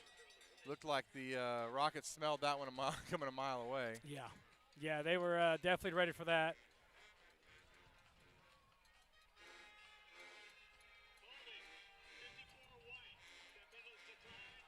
Yeah, holding against the Leopards, they're going to decline the penalty. So we have to see where they spot the ball, but I think, picked up a couple of yards, so fourth down and call it 9. Leopards are going to have to punt. And, Jared, I'm down watching here on the sideline. number 5 for the Leopards, Parker Bottoms, already talking up his defense. Already, leadership, right? Leadership shows in moments like this. He's getting his unit to go back out there. But, the Leopards also have their quarterback as their punter. So if Robinson plays return here and they don't stay, we could see Jackson take off as well. So really interested to see how Robinson plays this. Do they do punt safe or do they try to set up a return? Snap back. It's going to slip through the hands of Blanchett. He's going to make a guy miss. Now put his right foot into it. A big kick. It's going to be fair caught. Hey.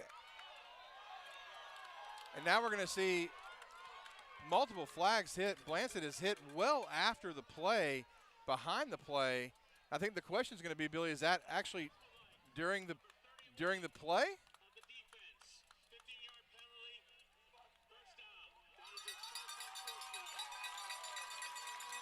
So I think that's got to be, we'll see where they mark that ball. The Leopards could keep the ball. Yeah, it's Leopard football. And Jared, I apologize for making the noise, but I was so shocked that the young man committed that penalty because it was so far behind the play and so late that you're giving the Leopards the football back with great field position. And nice job there by Jackson Blanchett of selling it, making sure everyone saw it. But that is a huge play in this game. That's effectively, it's a turnover for the Rockets, right? That's essentially what that is. And Lorena gets it back, right? The black fumble kind of, tilted the field. Now it's going back to Lorena. I guess they're giving it, they're calling it dead ball now? Okay. I guess the officials succumbed to the home cooking. Well, one official pointed first down Lorena, but it was way after the play, so I can see why they'd make it. I think if that ball had still been in the air, yeah, it would have been during the play, but the fair catch already happened. And what's lost on that is the incredible effort from Jackson Blanchett just to even corral the football, make a guy miss, and then get off a good punt, right? Probably one of the only guys on the team that could have caught that snap. So it'll be 1st and 10 Rockets. Ball all the way back at their own 21-yard line. Call it 22. 1st and 10. Bryce McCurdy will hand it off to Evan Moreno right up the teeth of the defense. This time he's going to try to cut on his inside foot. He'll trip and fall. They'll mark it at the 30-yard line, but it'll be a pickup of 7. Yeah, we've seen a couple of players tonight slip on the surface, and it's not a humid evening. It's a dry evening. I'm just interested. The turf seems a little slick. So 2nd down and 3.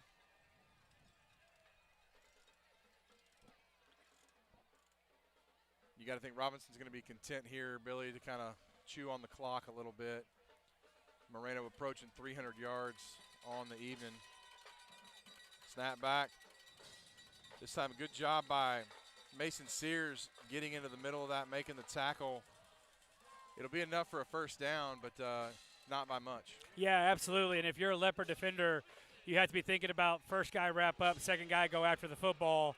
Because the way the Rockets have ran the ball tonight, you got to imagine that they're feeling pretty comfortable taking the air out of it and just working the clock. So a strip fumble here or punching the ball out, getting one of those turnovers back would go a long way to help the Leopard recovery effort. So 1st down and 10. Snap back. And now flags fly, whistles blow. It's going to be false start against the Rockets. That'll back them up 5 yards. And Billy, we mentioned at the beginning of this ball game, Moreno had 13 carries in the first quarter alone. Could we see some signs of wear and tear here late in this ball game? Yeah, absolutely. And that's one of the first things that goes, is your ball security, right? Like when you get mentally fatigued and physically fatigued, like you forget the fundamentals sometimes. But the first step is for Lorena is you have to control the inside gaps, right? And you're going to probably have to overcommit guys into the box to stop the run. Robinson's going to be content to run it here. 1st and 15, handoff to Moreno.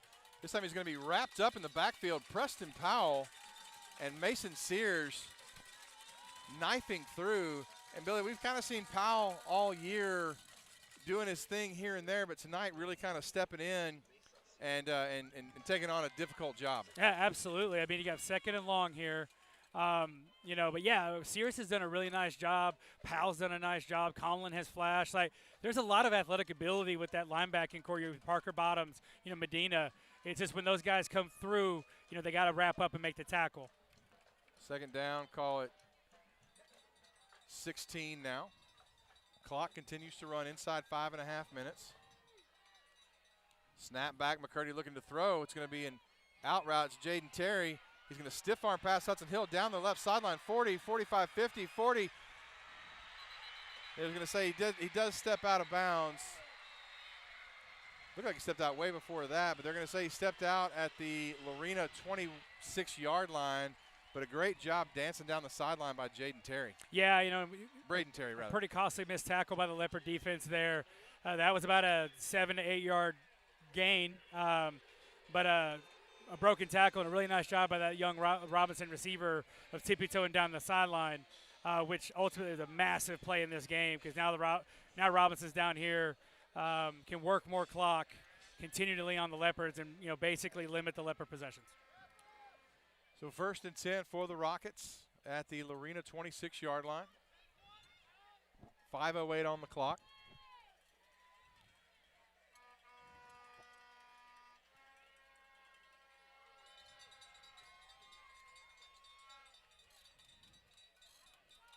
Snap back to McCurdy. He'll hand it off to Moreno. Again, Mason Sears knifing through and tackling Moreno for no gain. Yeah, and I can tell you this about Mason Sears.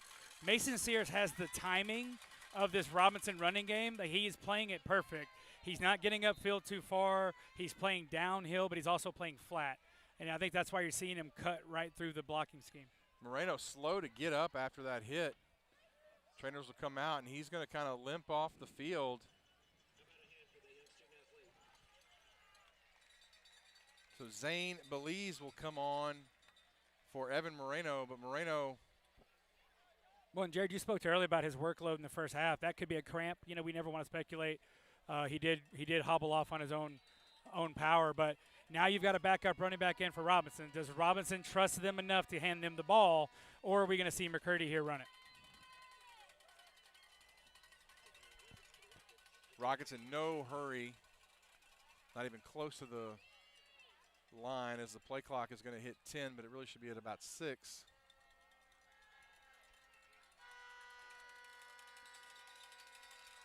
So snap back to McCurdy, looking to throw.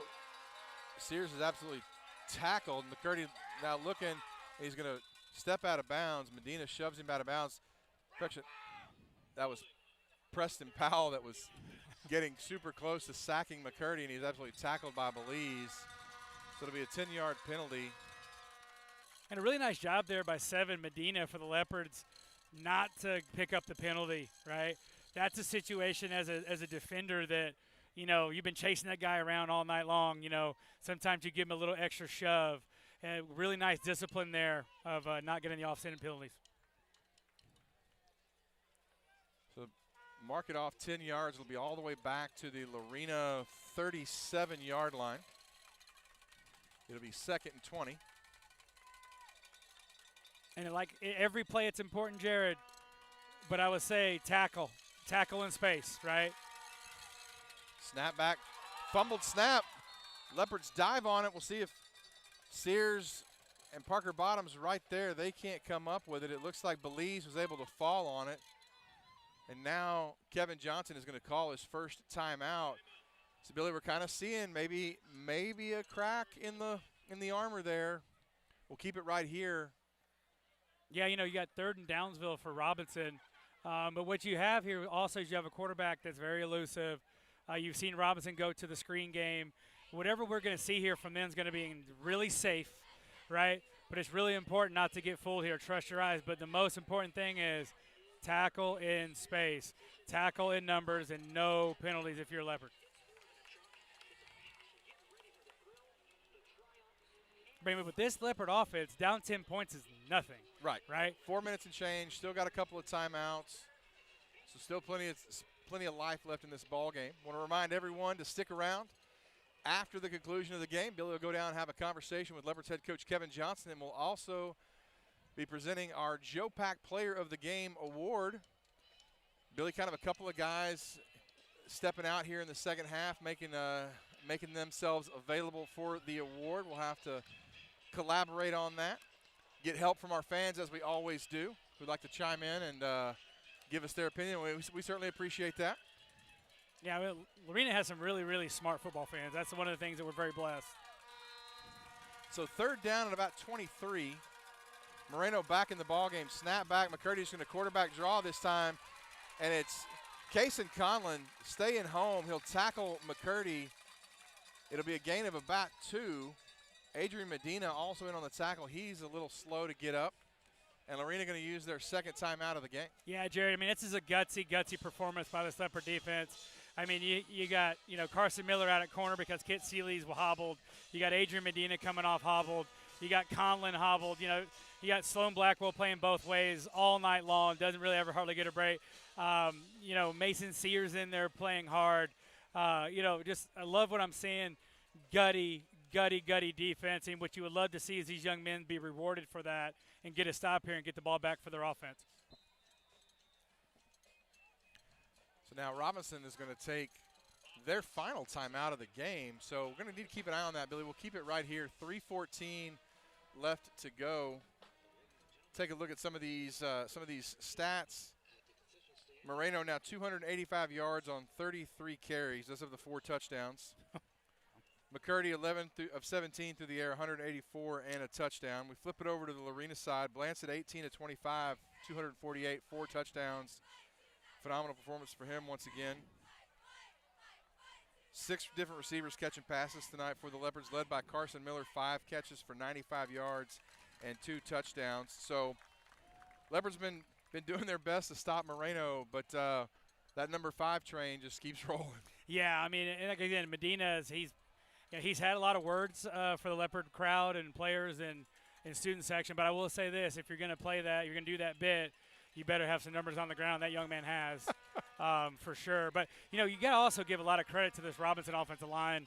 They've blocked extremely well all night long. You haven't had a ton of pre-snap penalties. You got a lot of movement from those Leopard defensive line. We have had some holding calls, but it's been a good performance for them too.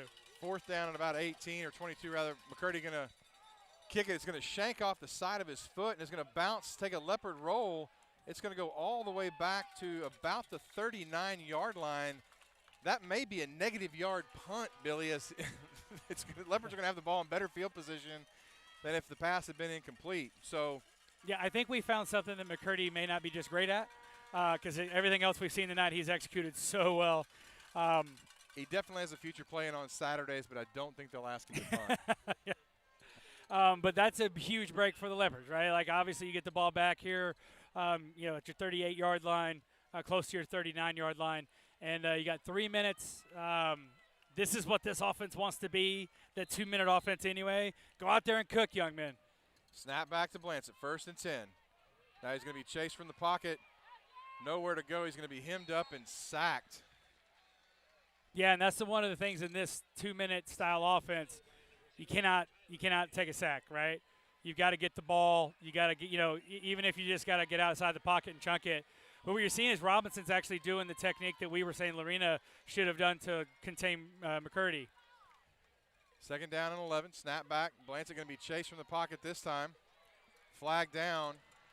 Pass is going to be caught by Brock DeLeon. Hit while he's down on the ground, but I think this one's going to come back.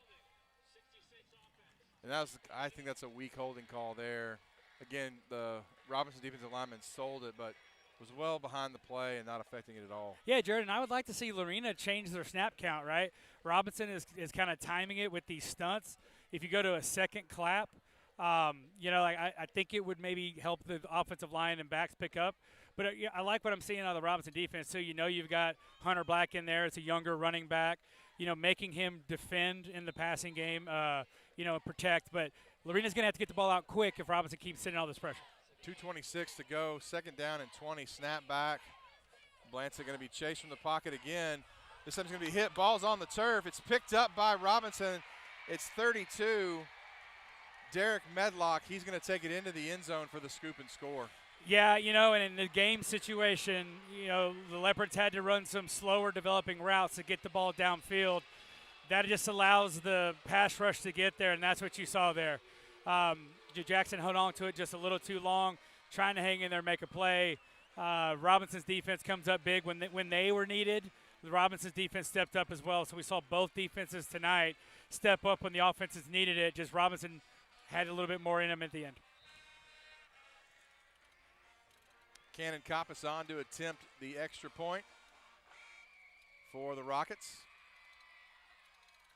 Snap back. Kick is up and good with 2:09 left to go. The Rockets extend their lead, now up 46-29. We'll take a break, come back. It's Lorena Leopard football powered by Rogue Media.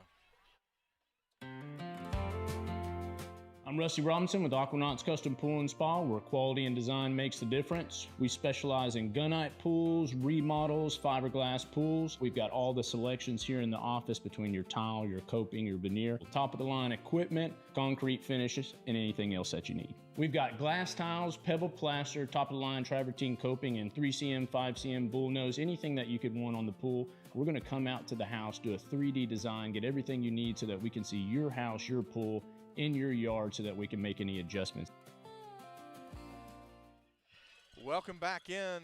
Rockets continuing to soar, now up 46-29. 2:09 left to go in the ball game. And Billy, kind of the one thing that couldn't happen did. Yeah, I mean, obviously when you say you can't take a sack, what you can't do is take a sack fumble, obviously give up a touchdown. And that's one of those situations that the game situation predicates the scenario where that could be likely. That's a ball that would be out of his hand, if it wasn't, he had to shit the ball down the field. But nice job by Robinson, hustling to the football, creating the turnover, getting the touchdown here that makes the game look like not as close as it has been. Guerrero with the kick. It is going to be fair caught this time by Brock DeLeon. So no time will come off the clock, and the Leopards will have it 1st and 10 at their own 25. Yeah, and in here, what you don't want is you don't want to expose your quarterback to any unnecessary abuse, right? That doesn't mean that you take the foot off the gas pedal. You have 2 minutes, and a lot can happen in 2 minutes. But I'd like to see the Leopards get the ball out quick. Give him some easier reads, because right now the Robinson defense has got their ears pinned back. Maybe a slip screen, pop something quick. Other scores in the district, La Vega up 24-7 over Gatesville. That game now final. China Spring leading Conley 28-20 late in the 4th. So Blancett by himself in the backfield, 3 receivers to the left. Correction, 4, snap out quickly. Screen pass to, quick out to Espinosa. Makes the catch. It'll be a pickup of about 6 on first down. Leopards are going to have to work quickly.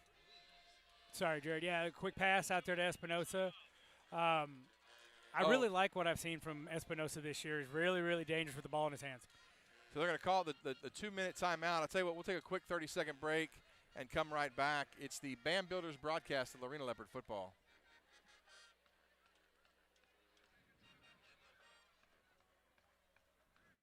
Built for you. Hey, Leopard fans, looking to build the home of your dreams? Look no further than BAM Builders, your trusted local custom home builder. From foundation to finish, BAM brings your vision to life with quality, craftsmanship, and a team that truly cares. It's time to build something amazing right here in Leopard Country. Call 254-716-9987 or visit builtbybam.com to get started. That's builtbybam.com. BAM Builders. Built with Pond, Waco, Hewitt, Temple, and Killeen. Here to help you with all your cash flow needs. Bring in all items of value for quick, hassle-free loans or sell them at a fair value and receive the best customer service in Central Texas. From Rolexes to firearms, our experienced staff is here to help. Welcome back in. 1:55 left to go. 2nd down and 4 for the Leopards. Snap back to Blancett. Looking to throw. Now he's going to be flushed from the pocket. And this time he's going to be dragged down. That is number 31, Landon Armies, with the sack. And Leopards are going to have to use their last time out. Yeah, you got Robinson dropping in dropping 7-8 guys, and Lorena running like a 4 verts concept. You run 4 verts into that. That's tough, right? Like he's going through his reads. You like to see somebody kind of come across the middle, right? Like to kind of half the field there, like a deep end combo route there. But Leopards right now are just trying to get a quick score, right? And essentially when you do that, you have to hold on to the ball longer, and that's what we're seeing. Yeah, we mentioned La Vega over Gatesville tonight, 24-7. China Spring up 28-20.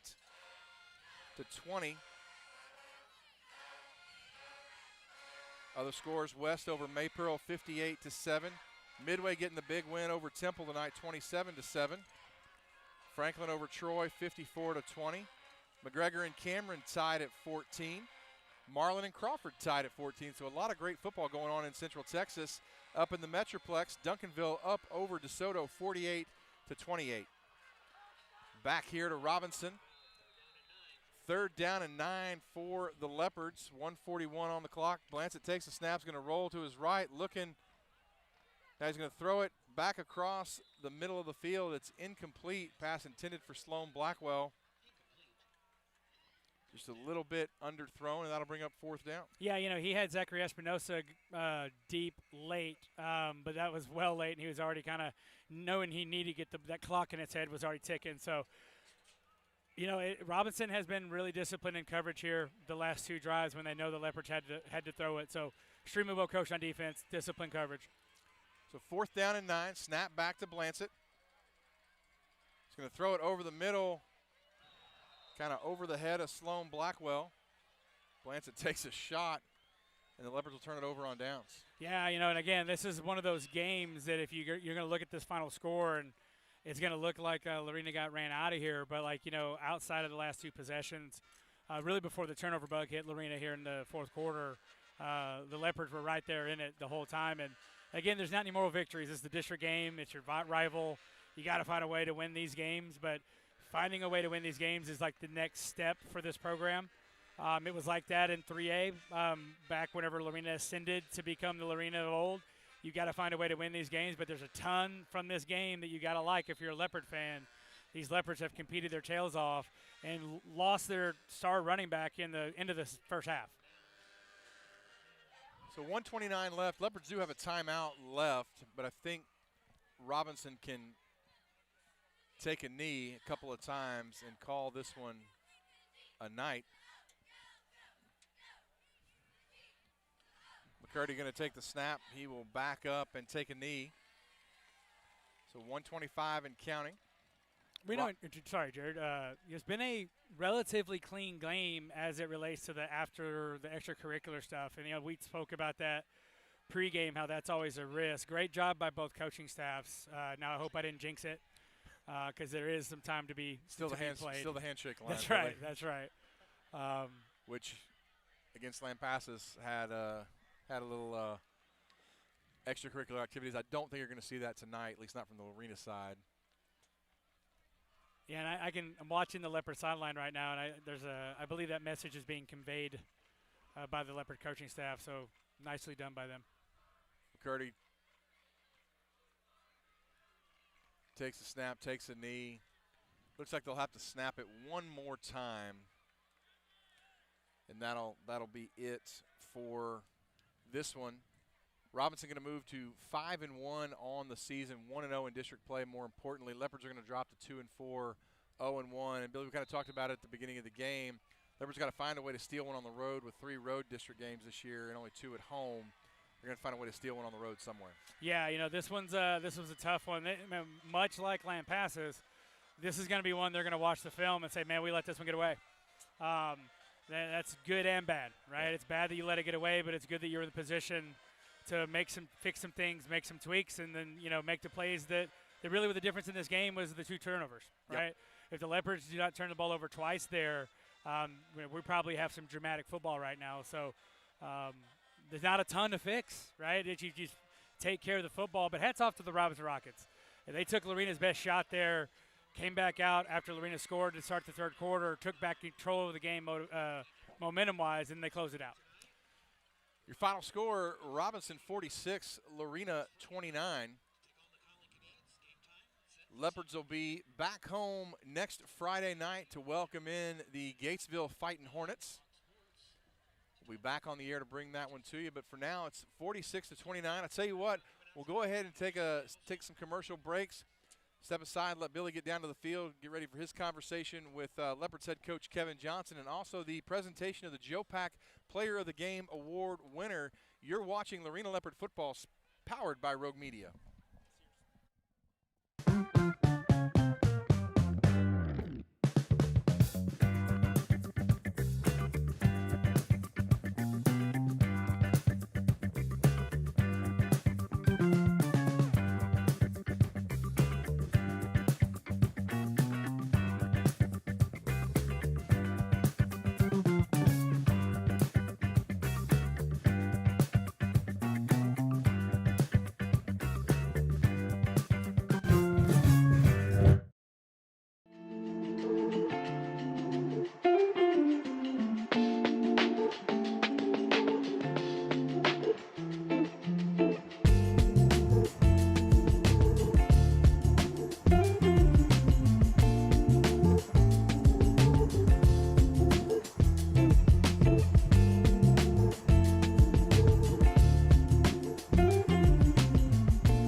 more than 70 years, Community Bank and Trust has established a strong legacy of care and trust.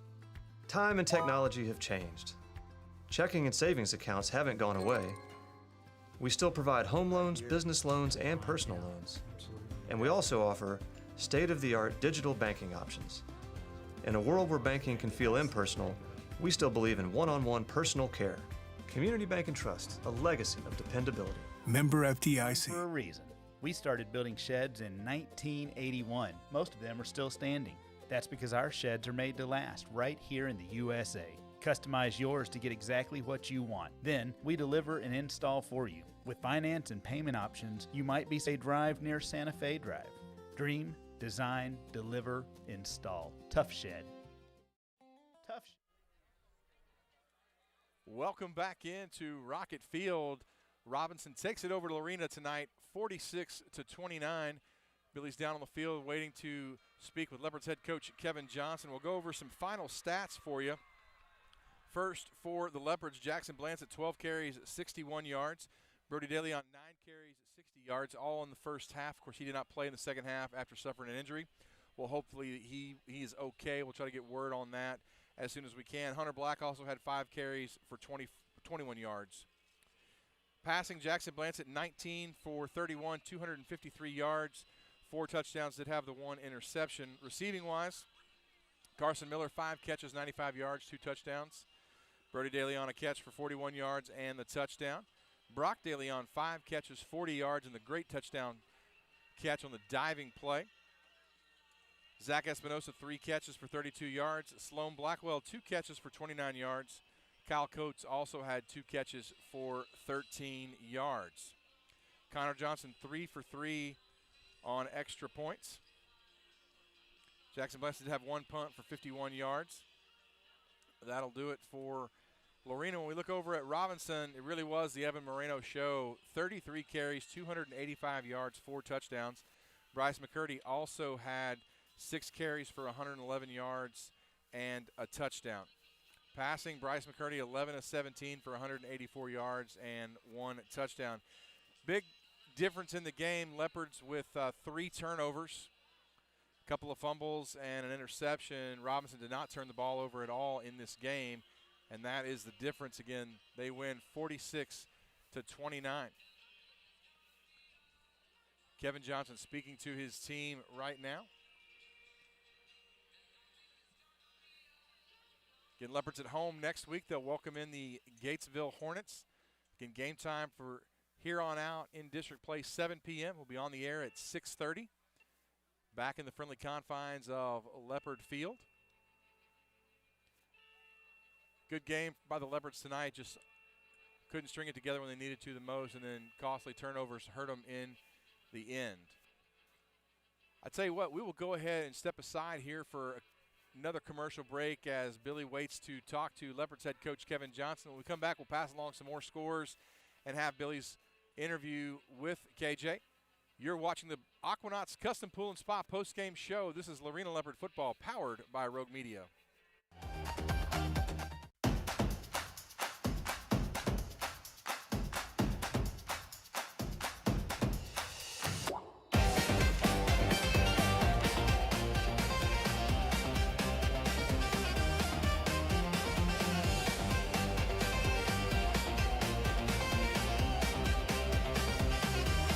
Come see us at the Sonic in Lorena, 302 North Frontage Road. Rewards and half-price drinks on the app. Sign up today.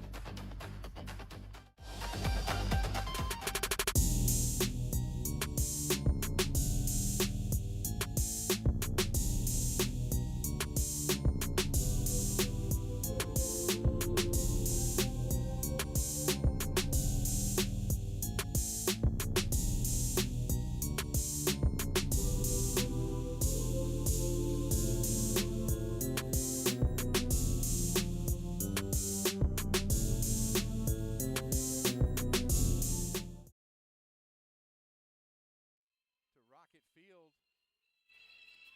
Meeting is over. We will wait to see Billy waits for Leopards head coach Kevin Johnson. I believe he has him. So we will go ahead and when he is ready, we will send it down to Billy. Billy, go ahead.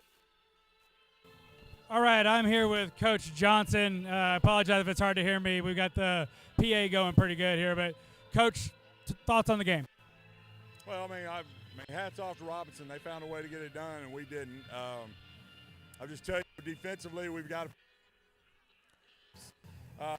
tackles.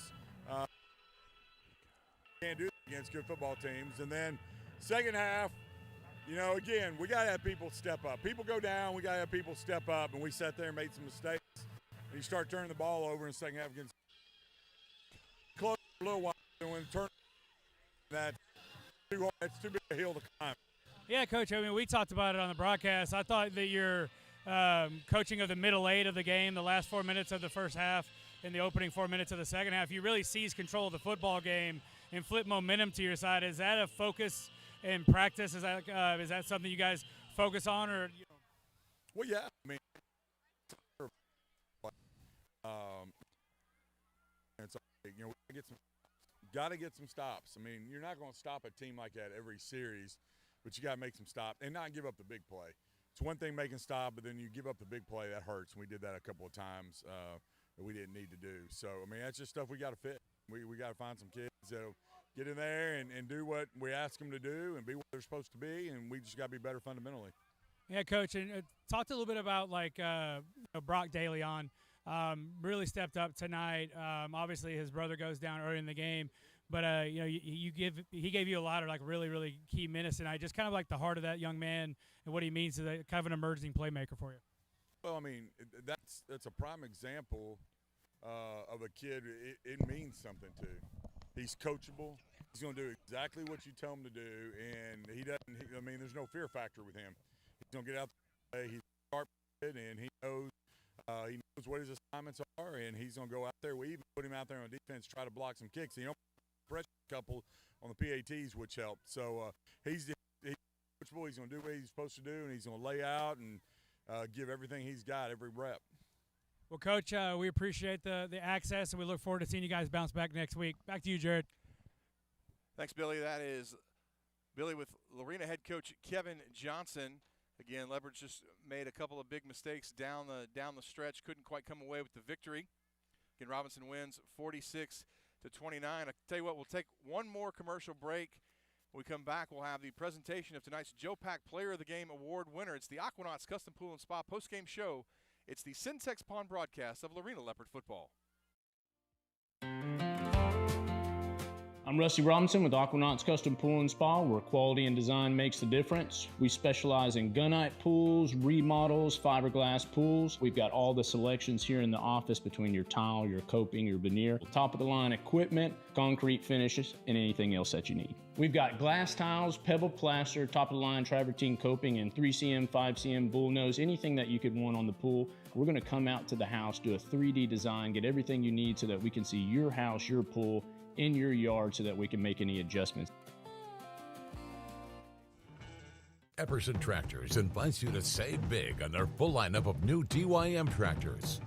Whether you're a weekend warrior or a full-time rancher, we offer tractors ranging from 25 to 75 horsepower. Why choose Epperson? They're proud to be the 2024 TYM Dealership of the Year. Come meet their expert team of tractor pros who can help you find the horsepower you need with a deal you'll love. Epperson Tractor Sales and Service, where service is in our name. For more than 70 years, Community Bank and Trust has established a strong legacy of care and trust. Time and technology have changed. Checking and savings accounts haven't gone away. We still provide home loans, business loans, and personal loans.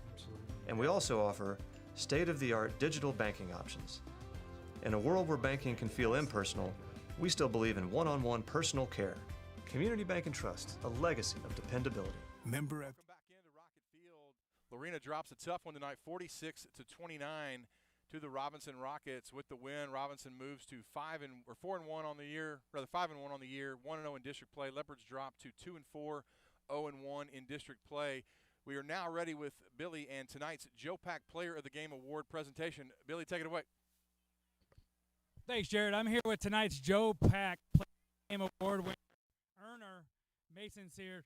Mason Sears, man, great job tonight. That's the plaque. Tonight, in the second half, you jumped off the film, right? We were talking about you a lot. It seemed like you just either settled into whatever offensive rhythm they were doing, but you were virtually unblockable here in the second half. What changed mentality? Like, what did you see different? Did the game slow down? Just kind of walk me through. Yes, sir. I feel like coming out of the locker room after that beating we got in the locker room, man, I really think that our defense changed a lot of things. I mean, it didn't win us the game, but the things we changed on the D-line, it helped us a lot. I mean, we changed our formation a little bit. That helped us a lot also. And just the mindset to put in all my friends, players, all these players on the field, it just changed a lot, holding everybody up. Absolutely. Well, and one of the things that we talked about is, like, your tackling, right? Tackling has been a challenge. It was tonight, too, early in the game. But you seemed very, very sure tackling. Really good fundamentals there. Is that something that you focus on, or does it just come natural? I focus on it a lot in practice, but some of it comes natural.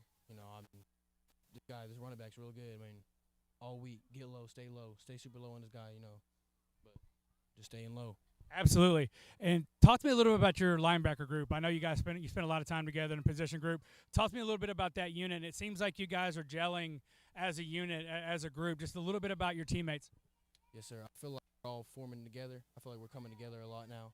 I mean, it might be start of district, but we're starting to come together more. Absolutely. And I got a couple here for mom and girlfriend. So, has he always been like this? Was he always just been, like, aggressive and just tearing people up on the football field?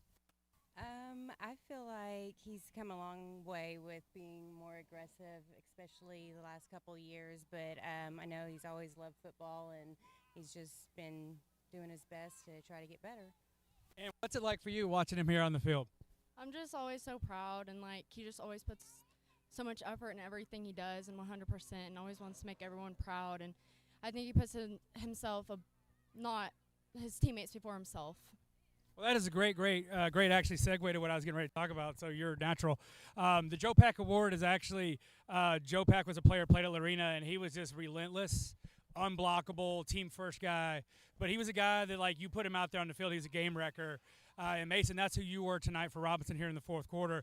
I know you didn't get the dub, and that's the most important thing, but there's a lot to build on for you personally, but also your group. You can see the defense if you guys can get healthy, but you see the defense every week. Every week you guys dug in late in the first half, got a big stop, got your offensive ball back. You guys got another stop here in the fourth quarter, giving your offense a chance. These are all things you can build on as you progress in district, and we personally look forward to watching you guys develop. But here's the one question I ask everybody. If you were a breakfast cereal, what would you be and why? If I was a breakfast cereal, I don't eat breakfast cereal too much, but I'm going to go with Fruit Loops. So a lot of different flavors in it. I like it. Multifaceted, multi-talented, and diverse. Great interview, young man. Congratulations. Mason Sears, he dominated tonight for the Leopards on defense. Really nice job, young man. We look forward to more for you this year. Back to you, Jared. Thank you, Billy. That is tonight's Joe Pack Player of the Game Award winner, Mason Sears. Mason at defensive end, just kind of wrecking havoc in the second half. Did all he could to get the Leopards where they needed to be, but they come up just short, losing 46-29 to Robinson. I'll tell you what, we'll take a commercial break, come back for our final segment, put a bow on this one. You're watching Lorena Leopard football powered by Rogue Media.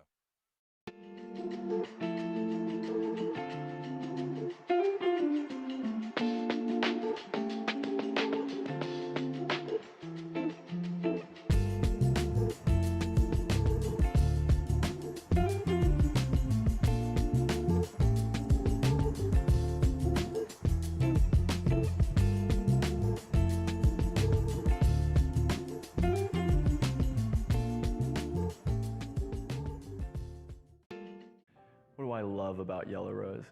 What I love about Yellow Rose is the connections, is getting to meet people and bring joy into their life, take their most important asset and make it more beautiful. You'll find companies out there that are willing to sell you what you want to hear, but they won't stand behind what they sell you. And Yellow Rose Painting will stand behind that. DIC. For more than 70 years, Community Bank and Trust has established a strong legacy of care and trust. Time and technology have changed. Checking and savings accounts haven't gone away. We still provide home loans, business loans, and personal loans. And we also offer state-of-the-art digital banking options. In a world where banking can feel impersonal, we still believe in one-on-one personal care. Community Bank and Trust, a legacy of dependability. Member Number FDIC. one for a reason. We started building sheds in 1981. Most of them are still standing. That's because our sheds are made to last right here in the USA. Customize yours to get exactly what you want. Then we deliver and install for you. With finance and payment options, you might be surprised at how affordable a Tough Shed is. Design your dream shed or garage at toughshed.com and visit our Waco showroom located at 7705 Woodway Drive near Santa Fe Drive. Dream, design, deliver, install. Tough Shed. When you need cash with compassion and understanding. Check out our Google reviews and come see for yourself. We are proud supporters of Lorena Leopard football. Syntex Pond. We are not in the loan or merchandise business. We are in the people business. Come check us out. Syntex Pond, Waco, Hewitt, Temple, and Killeen. Here to help you with all your cash flow needs. Bring in all items of value for quick, hassle-free loans or sell them at a fair value and receive the best customer service in Central Texas. From Rolexes to firearms, our experienced staff is here to help when you need cash with compassion and understanding. Check out our Google reviews and come see for yourself. We are proud supporters of Lorena Leopard football. Syntex Pond. We are not in the loan or merchandise business. We are in the people business.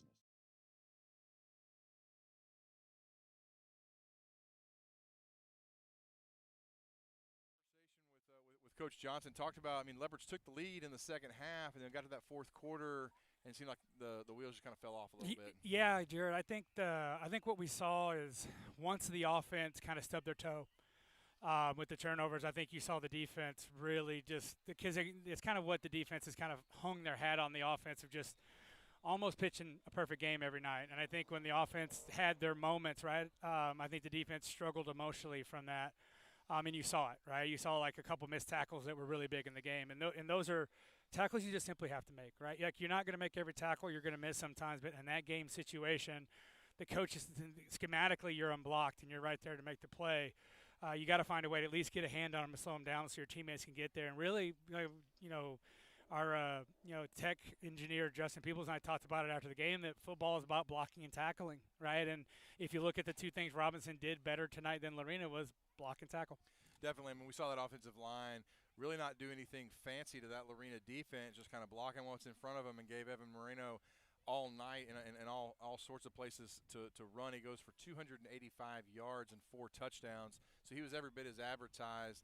I think if you're Lorena, you've got to look at it and know that you're where you're supposed to be. Now it's just a matter of getting that fundamentals, or getting the fundamental down. And I don't know if that's going back to the drawing board, and maybe, yeah, you put a simple game plan in, but you spend some days this week focusing on tackling and come back, because you got another quality opponent coming in next Friday night in Gatesville. 100%, and Gatesville is going to make you tackle, right? That is a great point, Jared.